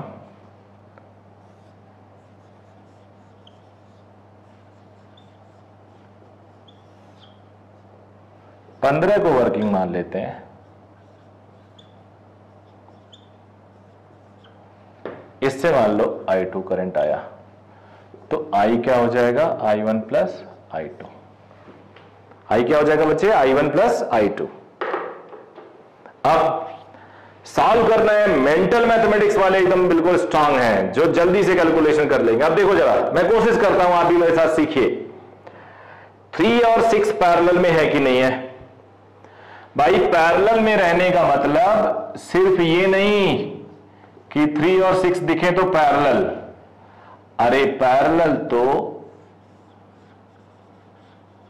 ये भी है, क्योंकि ये ब्रांच का एक सिरा इस ब्रांच का के दोनों सिरे, एक सिरे के साथ पहले इसका और दूसरे सिरे के साथ इसका दूसरा कनेक्टेड है। तो 6 और 3 पैरेलल है, देखो ना, 6 का एक टर्मिनल 3 के एक टर्मिनल से, 6 का दूसरा टर्मिनल 3 के दूसरे टर्मिनल से। 6 और 3 का पैरेलल 2 होता है, बताया मैंने। अब ये जितना भी 2 निकलेगा, इन दोनों की जगह हम 2 रखेंगे जो 3 के साथ सीरीज में होगा। तो टोटल रेसिस्टेंस 5 हुआ, 30/5 यानी 6 एम्पियर निकला। 6 एम्पियर निकला। Now 6 ampere has to divide in 2:1। Resistance है 2:1, करंट होगा 1:2। तो 6 का 1:2, अब 1:2 तो नीचे और ये 1, और 1:2 का ट्वाइस वाला पार्ट ही है, तो एक पार्ट होगा 2 और एक पार्ट होगा 4। यहां 2 जाएगा, यहां 4 एम्पियर जाएगा। यहां आ जाओ, 3 और 3 पैरेलल में है, 1.5 होगा, 2 पैरेलल में इक्वल तो बाई 2 हो जाता है। टोटल 1.5 6 के साथ सीरीज में है, तो 7.5 होगा। अब यहां से करंट आएगा 15/7.5, 2 ampere. 2 ampere. Now 2 has to divide in 2 equal parts, very easy, 1 each. तो I2 आया 1 ampere. So it is 4 ampere plus 1 ampere, total 5 ampere. अब जब देखो यहां, इसमें आया 5 एम्पियर, यहां जा रहा था 2, वहां से आ रहा था 2, इसमें 0 एम्पियर, नो करंट। यहां 6 जा रहा था, यहां 1, तो यहां 5 एम्पियर, यानी इससे 5 गया और यहां से 5 आ गया, यहां कोई करंट नहीं। तो सुपरपोजिशन ने सभी ब्रांचेस में करंट हमें दे दिया। एक और क्वेश्चन सॉल्व कर लेते हैं। अब रहने दो, अब हम लोग जितना क्वेश्चन करेंगे सब ऐसे ही इजी है। एक और मेथड हम लोग पढ़ेंगे, एक और मेथड हम लोग पढ़ेंगे, लेकिन तुम्हारा कॉन्फिडेंस तभी बढ़ेगा जब तुम्हें ये कैलकुलेशन क्विकली आएंगे। How to get 1:3, how to get 2:3। एक बार मैं आपको थोड़ा और बता दूं, मुझे लगता है कि अगर आप जितना स्ट्रांग होंगे मेरे लिए उतना इजी होगा। 7 को हमें कन्वर्ट करना है 3:5 में। तो पहला पार्ट 3 और दूसरा पार्ट 5 में, तो फर्स्ट पार्ट होगा 7 × 3/3 + 5। दूसरा पार्ट होगा 7 × 5/3 + 5। समझ गए आप? जितना है उतना नीचे ऐड कर लेंगे और मल्टीप्लाई कर देंगे उस पोर्शन से। तो ये निकालना इजी होना चाहिए आपके लिए।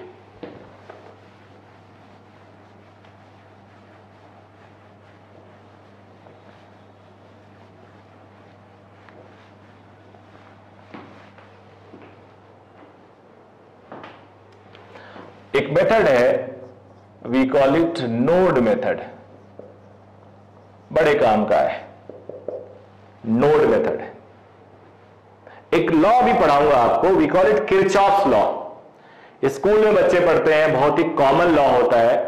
पहला लॉ उनका कहता है करंट किसी जंक्शन में जितना आएगा उतना जाएगा, इसी पे बेस्ड है ये थोड़ा सा।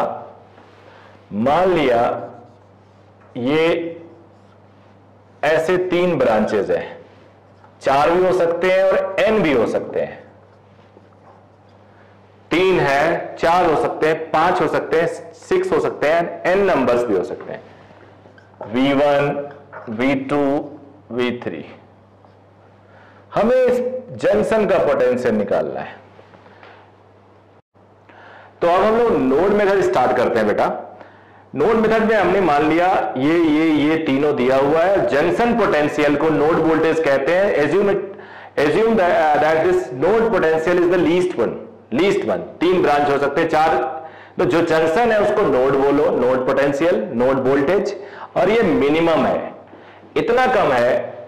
आपने पढ़ा है कि करंट हमेशा हाई वोल्टेज से लो वोल्टेज फ्लो करता है, तो ये इतना कम है कि हर तरफ से करंट यहीं आ रहा है। जब ये सबसे कम है तो नेचुरली करंट आएगा। किरचॉफ्स करंट लॉ कहता है, अगर आप नहीं पढ़े तो थोड़ी देर बाद पढ़ाऊंगा, किरचॉफ्स करंट लॉ कहता है कि किसी भी जंक्शन पे जितना करंट आता है उतना ही करंट जाता है। किसी भी जंक्शन पे जितना करंट आता है उतना ही करंट क्या करता है, जाता है। तो यहां पे आने वाला तो दिख रहा है, जाने वाला नहीं दिख रहा है। तो इसलिए नेट करंट का सम 0 होगा। ओम्स लॉ में current is equal to potential difference upon R. It is not potential upon R, it is potential difference upon R. तो वन ब्रांच का जो करंट होगा हाई माइनस लो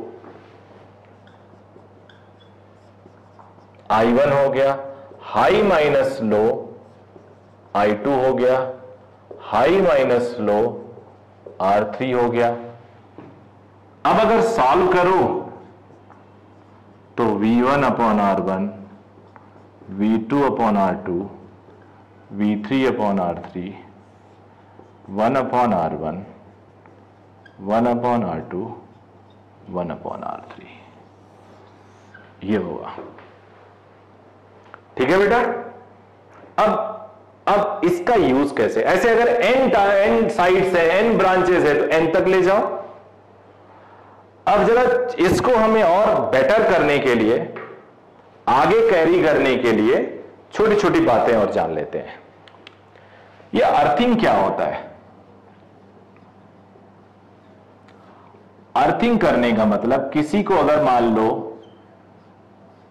अर्थ कर दिया तो 0 पोटेंशियल कर दिया उसके वोल्टेज को। अर्थ का वोल्टेज हम लोग 0 पोटेंशियल मान लेते हैं। अर्थिंग करने का मतलब उसका पोटेंशियल हमने 0 कर दिया। तो जरा देखते हैं, मान लो ये वोल्टेज है, अभी थोड़ी देर पहले पढ़ा, इंटरनल रेजिस्टेंस नहीं है, VA minus VB is equal to E plus E, high to low. अब अगर मैंने यहां के वोल्टेज को, आई एम सॉरी, अर्थ कर दिया तो A का वोल्टेज हो गया 0 वोल्ट और यहां B का क्या हो गया, माइनस E। VA 0,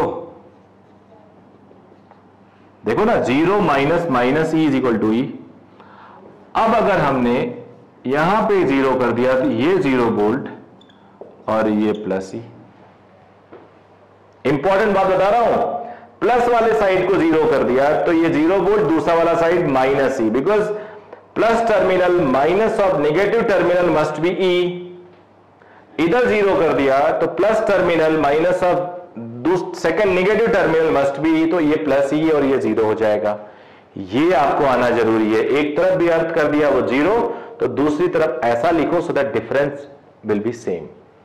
यहां 0 कर दिया तो ये 0 हो गया, दूसरी तरफ minus E, so that difference will remain E। तो ये अर्थिंग का कॉन्सेप्ट है। अब एक क्वेश्चन सॉल्व करते हैं हम लोग।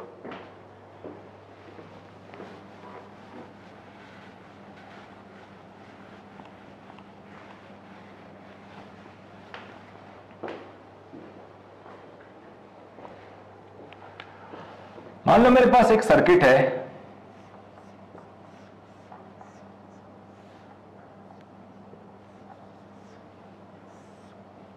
ये है 8 वोल्ट, ये है 2 वोल्ट, ये है 5 ओम, ये है 2 ओम।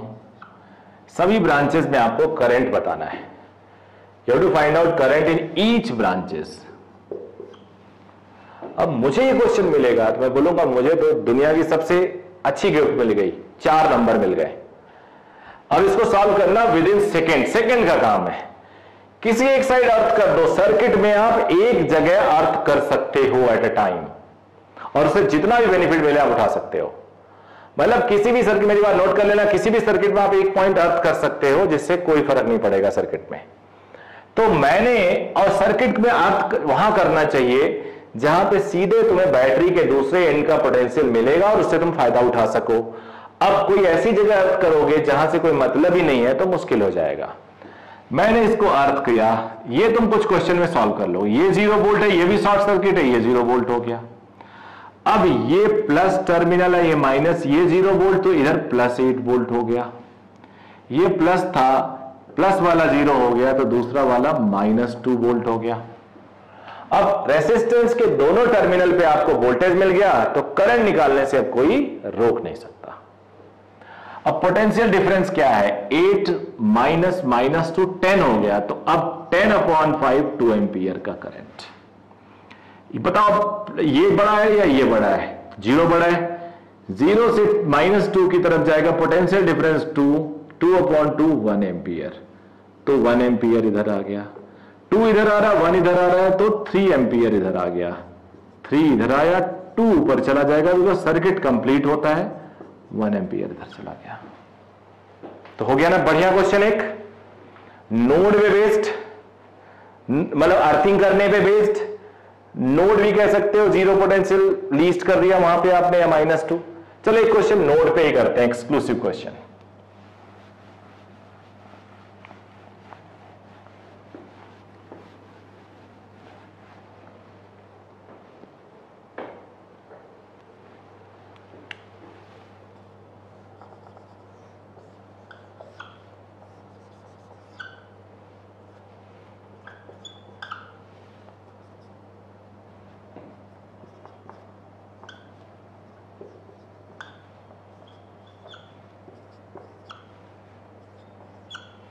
सभी ब्रांचेस में करंट निकालनी है, और जब तीनों तुम एक तरफ मानते हो तो सम 0 आता है। सम 0 आने का मतलब कोई ना कोई एक नेगेटिव होगा, क्योंकि 3 पॉजिटिव चीजों का सम तो 0 हो नहीं सकता। तो मान लो तुमने I1 I2 और I3 तीनों को अंदर मान लिया, I2 नेगेटिव आ गया, तो उसका मतलब जो तुमने डायरेक्शन लिया है it should be reversed. Solve किया, I3 नेगेटिव आ गया, I1 I2 प्लस आ गया, तो इसका डायरेक्शन रिवर्स होगा। तो कई बार ऐसे भी हम एज्यूम करते हैं, मतलब कोई हम एजम्पशन हमारे लिए बिल्कुल ओपन है, एजम्पशन के बाद सॉल्व करने पे अगर मैग्नीट्यूड माइनस में आ गया तो हमारा डायरेक्शन सिर्फ गलत है, उसको हम सही कर लेंगे उल्टा करके।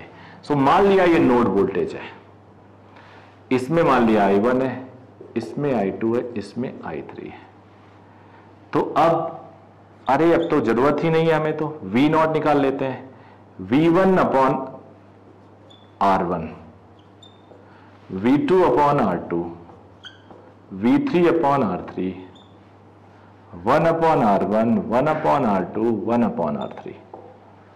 यहां ऊपर 6 LCM ले लेते हैं, तो ये 60 + 15, यहां भी 6 LCM ले लेते हैं, 2 + 1 + 2, तो ये हो गया बेटा 75/5, 15 वोल्ट।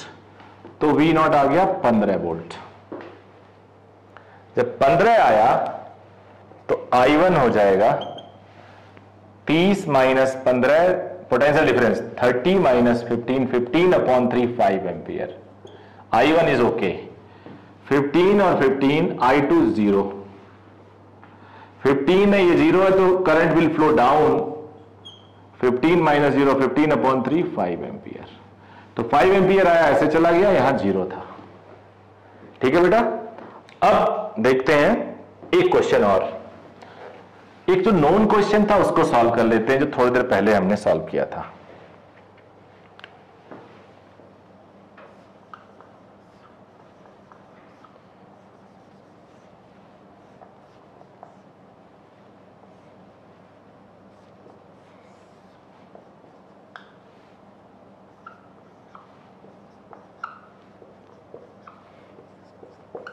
इसको सॉल्व करते हैं नोड मेथड से। इसका आंसर पता है, अभी हमने सुपरपोजिशन से सॉल्व किया था, अब इसको हम नोड मेथड से सॉल्व करते हैं। मैं चाहता हूं अर्थिंग करना, अगर मैं यहां अर्थ कर दूं तो ये 0 वोल्ट, ये 0 वोल्ट, ये 0 वोल्ट, 0 वोल्ट आने से ये +15 वोल्ट हो जाएगा, और 0 वोल्ट आने से ये +30 वोल्ट आ जाएगा। अब मैं अगर इन तीनों ब्रांचेस को पिक करूं और 30 वाले को थोड़ा उठा लूं, 15 वाले को थोड़ा उठा लूं, I will get this question 30 15 0। यानी उस क्वेश्चन को ही हमने सॉल्व किया और आपको पता नहीं चला, और आंसर वही है। देखो 5 एम्पियर यहां आता है, 5 यहां आ जाता है, यहां 0 आता है। तो ये जो नोड मेथड है बड़ा हेल्पफुल है, ये नोड मेथड बड़ा हेल्पफुल है। अर्थिंग कर दिया किसी से, अपने आप काफी चीजें आसान हो जाती हैं। अब आगे बढ़ते हैं, काफी मोस्ट अवेटेड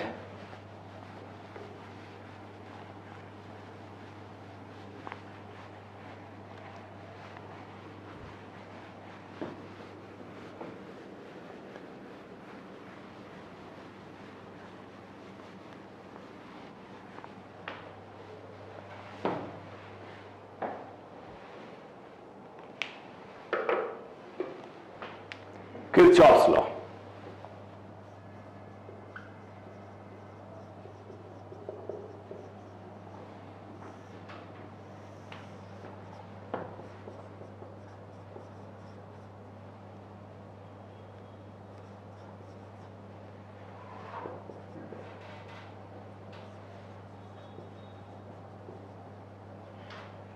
इसे बोलते हैं केसीएल। क्या बोलते हैं? केसीएल। एक होता है किरचॉफ्स वोल्टेज लॉ,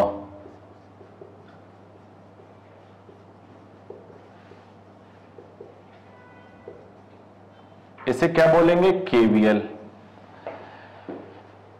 ये होता है based on conservation of charge. कुछ साल पहले नीट में यही क्वेश्चन आ गया था। ये होता है कंजर्वेशन ऑफ मैकेनिकल एनर्जी। तो आपने ध्यान से सुन लिया, एक होता है कंजर्वेशन ऑफ चार्ज पे बेस्ड, एक कंजर्वेशन ऑफ मैकेनिकल एनर्जी पे बेस्ड। अब ये क्या कहता है? ये कहता है at any junction, at any junction net in is equal to net out. किसी भी जंक्शन में नेट करंट का आना is equal to net current का जाना।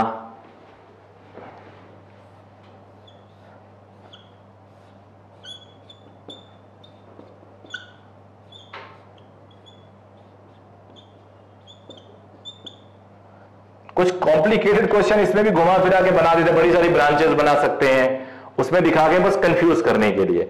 कॉन्सेप्ट यही है। तो देखो 3 आ रहे हैं, I1 आ रहा है, I2 आ रहा है, I3 आ रहा है, जा रहे हैं I4 I5।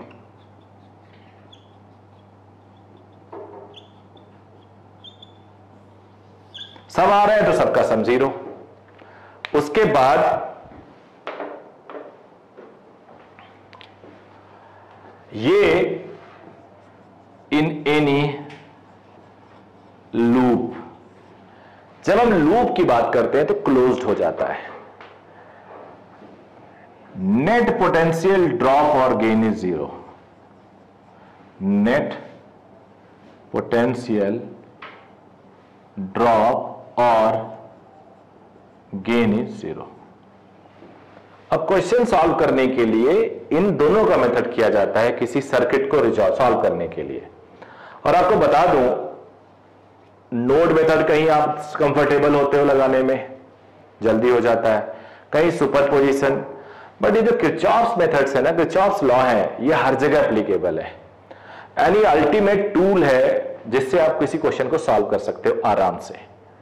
अब किसी भी लूप में, लूप का मतलब जहां से चल रहे हो आप, क्लॉकवाइज या एंटी क्लॉकवाइज वहीं पे पहुंचो और नेट 0 कर दो। Start a point and put it 0। आप याद करो, हम लोग जहां से स्टार्ट करते थे वहां का पोटेंशियल लेते थे और जहां को खत्म करते थे उसका पोटेंशियल लिख देते थे इक्वल टू करके, ड्रॉप और गेन में। यहां पे हम जहां से स्टार्ट कर रहे हैं वहां का पोटेंशियल अगर लिखते हैं और आखिरी में खत्म करके इक्वल टू, फिर उसी का पोटेंशियल लिख देते तो ये कैंसिल हो जाएगा और 0 आ जाएगा। मान लो हम लोग ए से स्टार्ट करते हैं और ये यहीं आ जाते हैं, ये कुछ है कुछ है कुछ है कुछ है, तो VA लिखेंगे, फिर ड्रॉप, फिर गेन, ड्रॉप, गेन, फिर VA। तो ये VA इसी को हम 0 लिख सकते हैं। यही तो बोला है किरचॉफ्स लॉ, यानी हम पहले से जानते हैं किरचॉफ्स लॉ। हमने यूज किया किरचॉफ्स लॉ। अगर लूप क्लोज्ड है तो वहां कहां का पोटेंशियल मत लिखो, शुरू करो, रास्ते में ड्रॉप और गेन कैलकुलेट करो और सबका सम 0 कर दो। तो अब एक आध क्वेश्चन हम लोग किरचॉफ्स लॉ से सॉल्व करते हैं, वही कर लेते हैं जो नोन क्वेश्चन था। जो नोन क्वेश्चन था उसी को किरचॉफ से सॉल्व कर लेते हैं।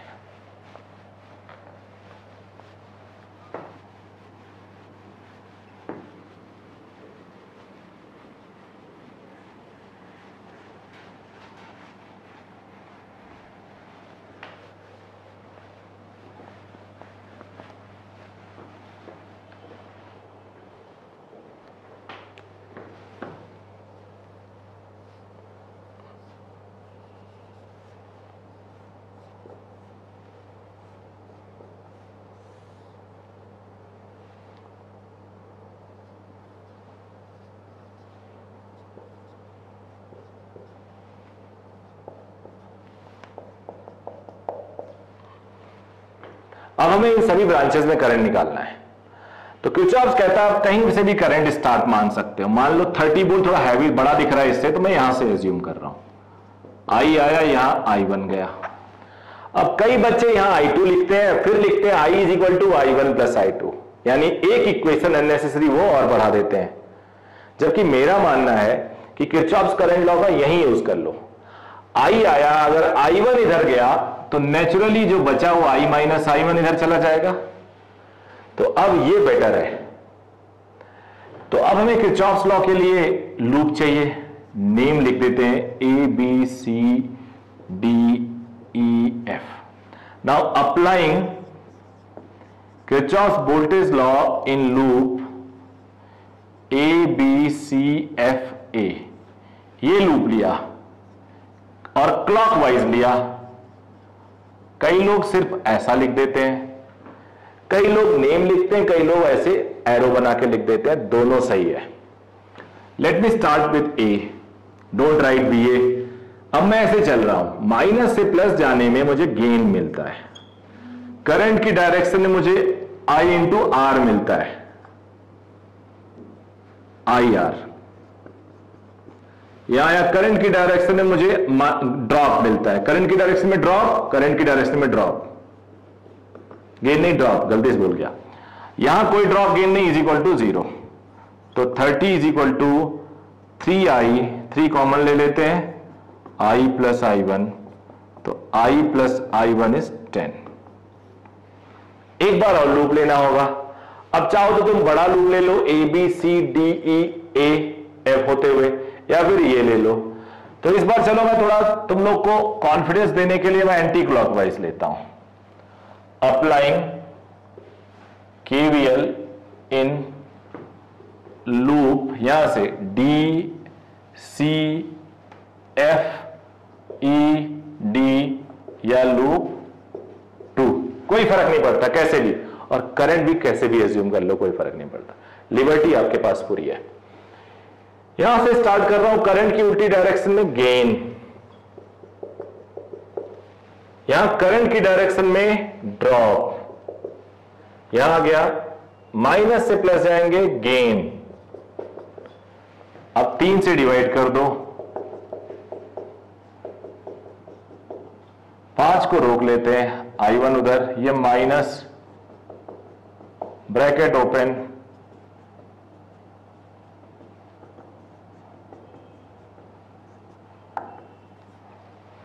अब ऐसा करता हूं, यहां 2 मल्टीप्लाई कर देता हूं, इक्वेशन 1 मल्टीप्लाई बाई 2, तो 10 का 20 हो जाएगा,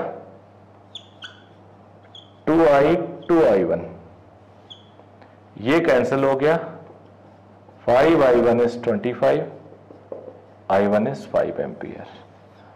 now since I plus I1 is 10, so I plus, तो बच्चों I1 5 आया। Now since I1 plus I is 10 ampere,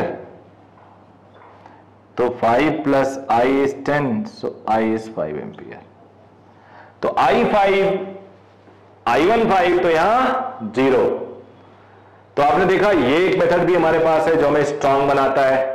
जितने मेथड होंगे, अच्छे मेथड होंगे, कॉन्फिडेंस होगा, तो स्ट्रांग बनना ही है हमें।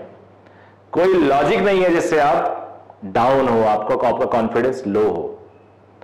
तो it's a very easy concept. मैं चाहूंगा कि हर बच्चा इसको बिल्कुल कंफर्म कर ले, डाउट नहीं आना चाहिए। ये चैप्टर ऐसा चैप्टर, छोटा सा चैप्टर है, 2 क्वेश्चन श्योर कर देता है। नीट में मिनिमम 2 क्वेश्चन आते हैं, ज्यादा भी हो सकते हैं। इलेक्ट्रोस्टैटिक्स का कैपेसिटेंस में जो कॉम्बिनेशंस होते हैं, आरसी सर्किट होते हैं, वो भी तो यहीं से होते हैं। इसी का नॉलेज तो चाहिए वहां भी। इंजीनियरिंग में भी एक मिनिमम है। तो यार 2 घंटे के टॉपिक से अगर आपको 4 नंबर मिल जाए, 8 नंबर मिल जाए, तो इससे बढ़िया प्रॉफिट वाला कोई चीज हो ही नहीं सकता। मेरा पूरा मकसद है कि मैं चाहता हूं मेरे पढ़ाए हुए मैक्सिमम बच्चे एमबीबीएस कर रहे हो बढ़िया कॉलेज से, और आईआईटी या एनआईटी या टॉप इंजीनियरिंग कॉलेज से वो बीटेक करें, जो मेरा असली उद्देश्य है। चलो आगे बढ़ते हैं। अब इसके बाद हम लोग 2-3 चीजें हैं, कॉम्बिनेशन ऑफ सेल्स कर लेते हैं। कॉम्बिनेशन ऑफ सेल्स कर लेते हैं, बैटरी का कॉम्बिनेशन।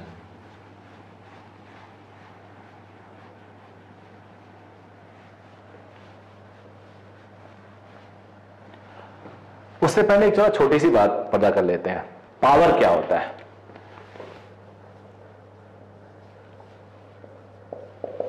मान लो ये कोई इलेक्ट्रिकल इंस्ट्रूमेंट है,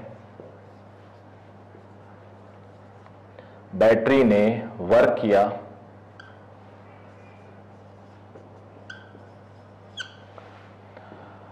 और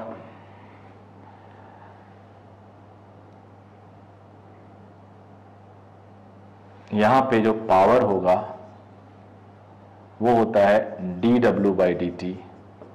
तो v dq/dt, it is vi, and I may be v/r, so it is v²/r, and v is equal to IR, it may be I²R।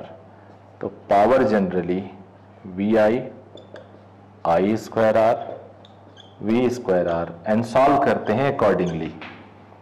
तो ये generally power generated because of resistance external circuit.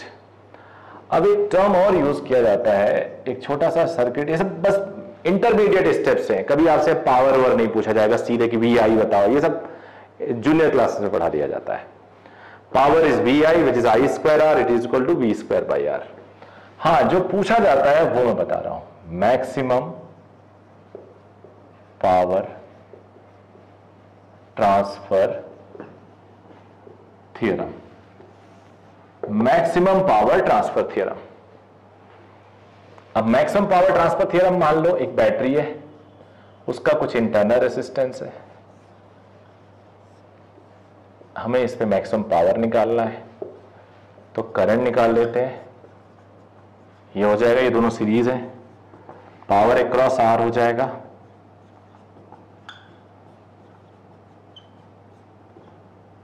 Into R. अब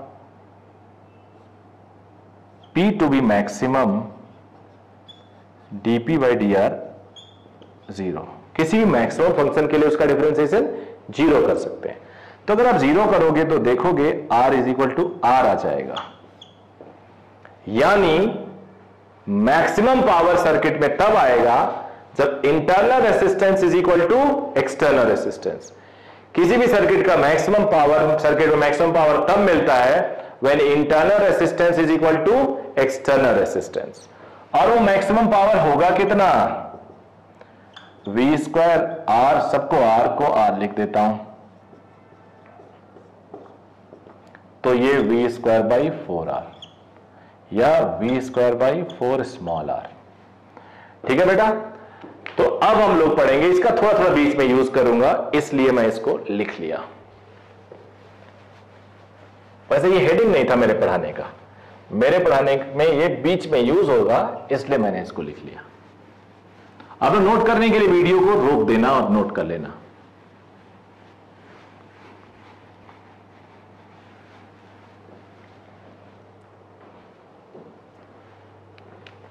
combination of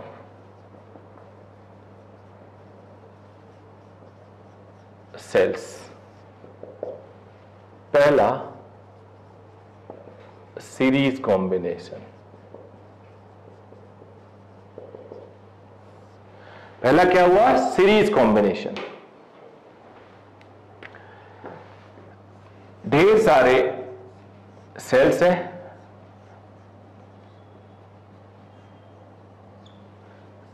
E1, E2, E3, En, R1, R2, R3, Rn, ये resistance, load resistance external. अब इन सबको अगर हटा के मैं एक नेट रख दूं, उसका आर नेट, और तब भी ये आई उतना ही करंट जितना ये मिल के दे रहे थे, तभी तो हम बोलेंगे ई नेट है। और किरचॉफ लॉ को लगा के देखेंगे तो सिंपल है, E1 plus E2 plus E3 plus En हो जाएगा E net, and R1 plus R2 plus Rn हो जाएगा आर नेट, एंड करंट हो जाएगा for power to be maximum ये। अब इसमें क्वेश्चन है मेरा, ध्यान से सुनना, मैक्सिमम गलतियां यहां होती हैं। एचसी वर्मा में क्वेश्चन है और भी कई जगह क्वेश्चन है। अगर मान लो 10 बैटरी हैं, सबकी polarity minus plus minus plus minus plus, या इधर से जाए प्लस माइनस, सेम पोलैरिटी जैसी रखी है, तो E प्लस E 10 टाइम्स लिखोगे, छोटा लिख देते हैं 5 लिख देते हैं, तो 5 ही हो जाएगा। रेसिस्टेंस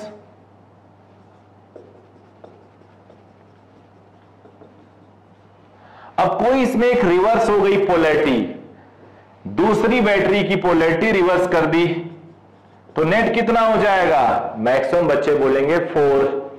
भाई दूसरी जब तूने रिवर्स कर दी, दूसरी एक और को कैंसिल कर देगी, नेट आ जाएगा 3, बट इंटरनल रेसिस्टेंस में कोई चेंज नहीं है। एक तरह से आप याद कर सकते हो, ये स्केलर है, साइन इन नहीं होता।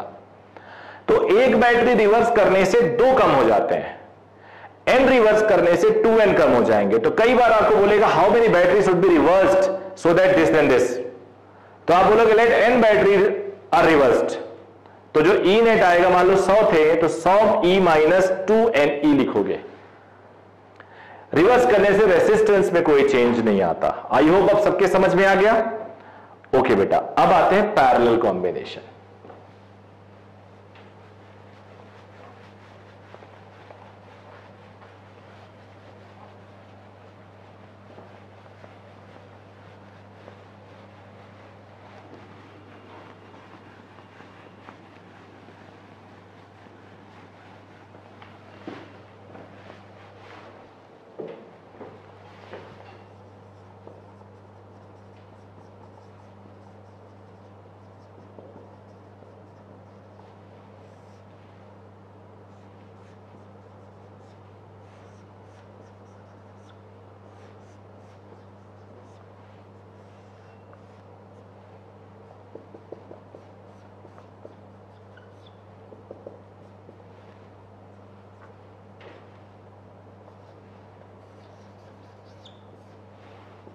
E1, E2, E3, En, R1, R2, R3, Rn।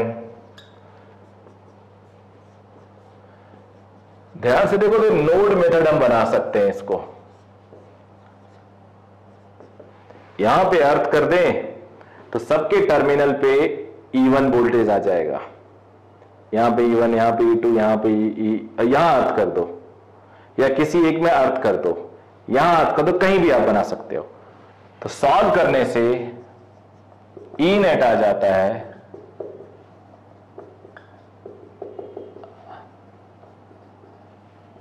इसमें भी कोई पोलैरिटी अगर उल्टी हो गई तो सिर्फ उसको माइनस करोगे, नीचे रेसिस्टेंस में कोई माइनस नहीं होगा।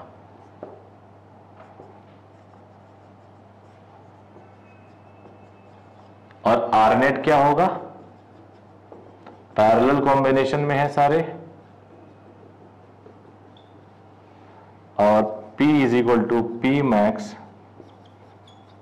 व्हेन, ठीक है बेटा, तो आपने सीख लिया पैरेलल कॉम्बिनेशन। इसके क्वेश्चन सॉल्व कर सकते हो, 1-2 सालों में आया है, 2 लेके एक रेसिस्टेंस देके जेई में, तो ये भी इजी था, बिल्कुल आप जानते हो। अब आते हैं मिक्स्ड कॉम्बिनेशन, जो थोड़ा डिफरेंट है, जिसमें थोड़ा आप लोग को ध्यान देने की जरूरत है। मिक्स्ड कॉम्बिनेशन, वीडियो को रोक लेना, जहां भी आपको समझना है फिर नोट कर लेना, स्क्रीनशॉट लेने की भी जरूरत नहीं है। और बेटर अंडरस्टैंडिंग के लिए इसको लैपटॉप पे देखो, मोबाइल की बजाय लैपटॉप पे देखो।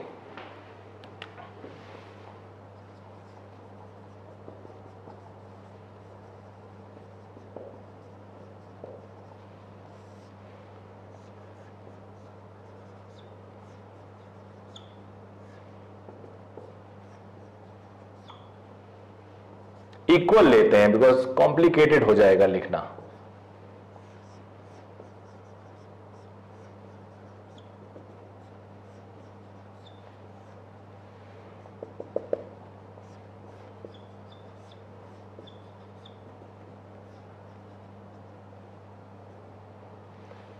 One two m rows and यहां लिख देता हूं 1 2 n column,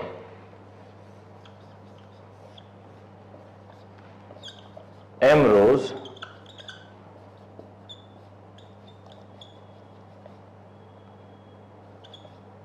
n columns, m rows n columns. तो ये सेम पोलैरिटी एक साथ है, any NR any NR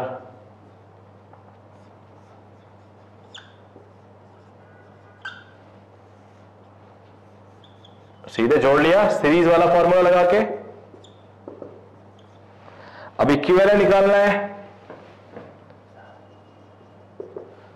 E1 upon R1 E2 upon R2 up to m terms, 1 by nr up to m terms. Parallel में हम E1 upon R1 E2 upon R2 और आखिरी में En अपॉन R1, और यहां 1 upon R1 1 upon R2 1 upon Rn तक। तो यहां पे इक्वल है m टर्म्स, इक्वल है m टर्म्स। अगर 1 और 1 इक्वल हो तो 2, 1 1 1 3 x x x 3x x x 2x x x 5 times 5x x x लिखो n टाइम्स तो nx। तो इसी तरह ये m टाइम मैं लिख रहा हूं, तो m into N E by N R, यहां पे m into 1 by N R, answer N E ही रहा। रेसिस्टेंस पैरेलल में है ना, इसलिए कोई चेंज नहीं आया। अब R इक्विवेलेंट निकाल लेते हैं,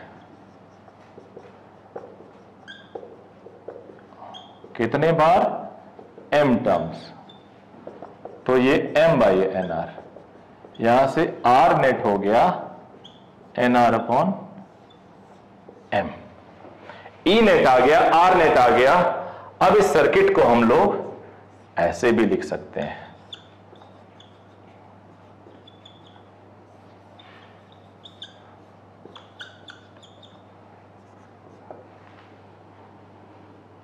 तो करंट हुआ N E N R upon M plus M. For power to be maximum R net is equal to capital R, तो N R upon M is equal to capital R, N R is equal to M R upon R is M upon N. इसको तुम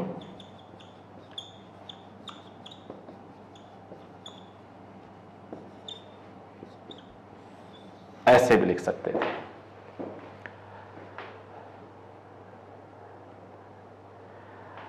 internal resistance is equal to external resistance. जब हम लिखें तो हमने देखा maximum power आ रहा है। अब R अपॉन आर, M क्या है बच्चे, रो, और N क्या है, कॉलम। तो R upon R row and column का नंबर भी याद कर लो मैक्सिमम के लिए। तो काफी क्वेश्चंस बन सकते हैं, काफी क्वेश्चंस बन सकते हैं। इस पे स्मॉल आर अपॉन आर का रेशियो क्या हो, अगर आपने उल्टा कर दिया तो गए काम से। Small R m upon n आया, small R upon r is equal to row upon column, row upon column. Small R upon capital R, row upon column, capital R upon small R, column upon row. तो आज हम सिर्फ इतना करेंगे बच्चे, combination of resistance. अब volume 2 part 2 में मैं लेके आऊंगा इलेक्ट्रिकल इंस्ट्रूमेंट्स, जो इस पार्ट्स का सारा बेस यूज करता है, और क्वेश्चन वहीं से ज्यादा आते हैं क्योंकि उसमें इन सब के कॉन्सेप्ट्स को यूज किया जाता है। तो इलेक्ट्रिकल इंस्ट्रूमेंट अच्छे से पढ़ना है। इस पार्ट के अगले ही दिन वो दिया जाएगा। हम हर दिन सीक्वेंस में सीरीज आपको दे रहे हैं। आपका काम है बेस्ट तरीके से पढ़ना, एक बार फिर बुक फॉलो कर लेना, कुछ क्वेश्चन सॉल्व कर लेना और इसको रिकमेंड कर देना। It's a free for all. तो मेरी एक्सपेक्टेशन सिर्फ आपसे इतनी है कि आप मैक्सिमम लोगों को दीजिए, चैनल को सब्सक्राइब करें वो हमारे, और इससे बेनिफिट उठाएं। अगर हम ऐसे दे रहे हैं और बच्चे बेनिफिट लेंगे तभी हमें अच्छा लगेगा, और नेचुरली आपको भी उससे फायदा होगा। आपके दोस्त और आपके जानने वाले अगर अच्छा करेंगे तो आप अच्छा करेंगे। ये मत सोचना कॉम्पिटिटर्स बढ़ रहे हैं, ऐसा कुछ नहीं होता। Thank you very much.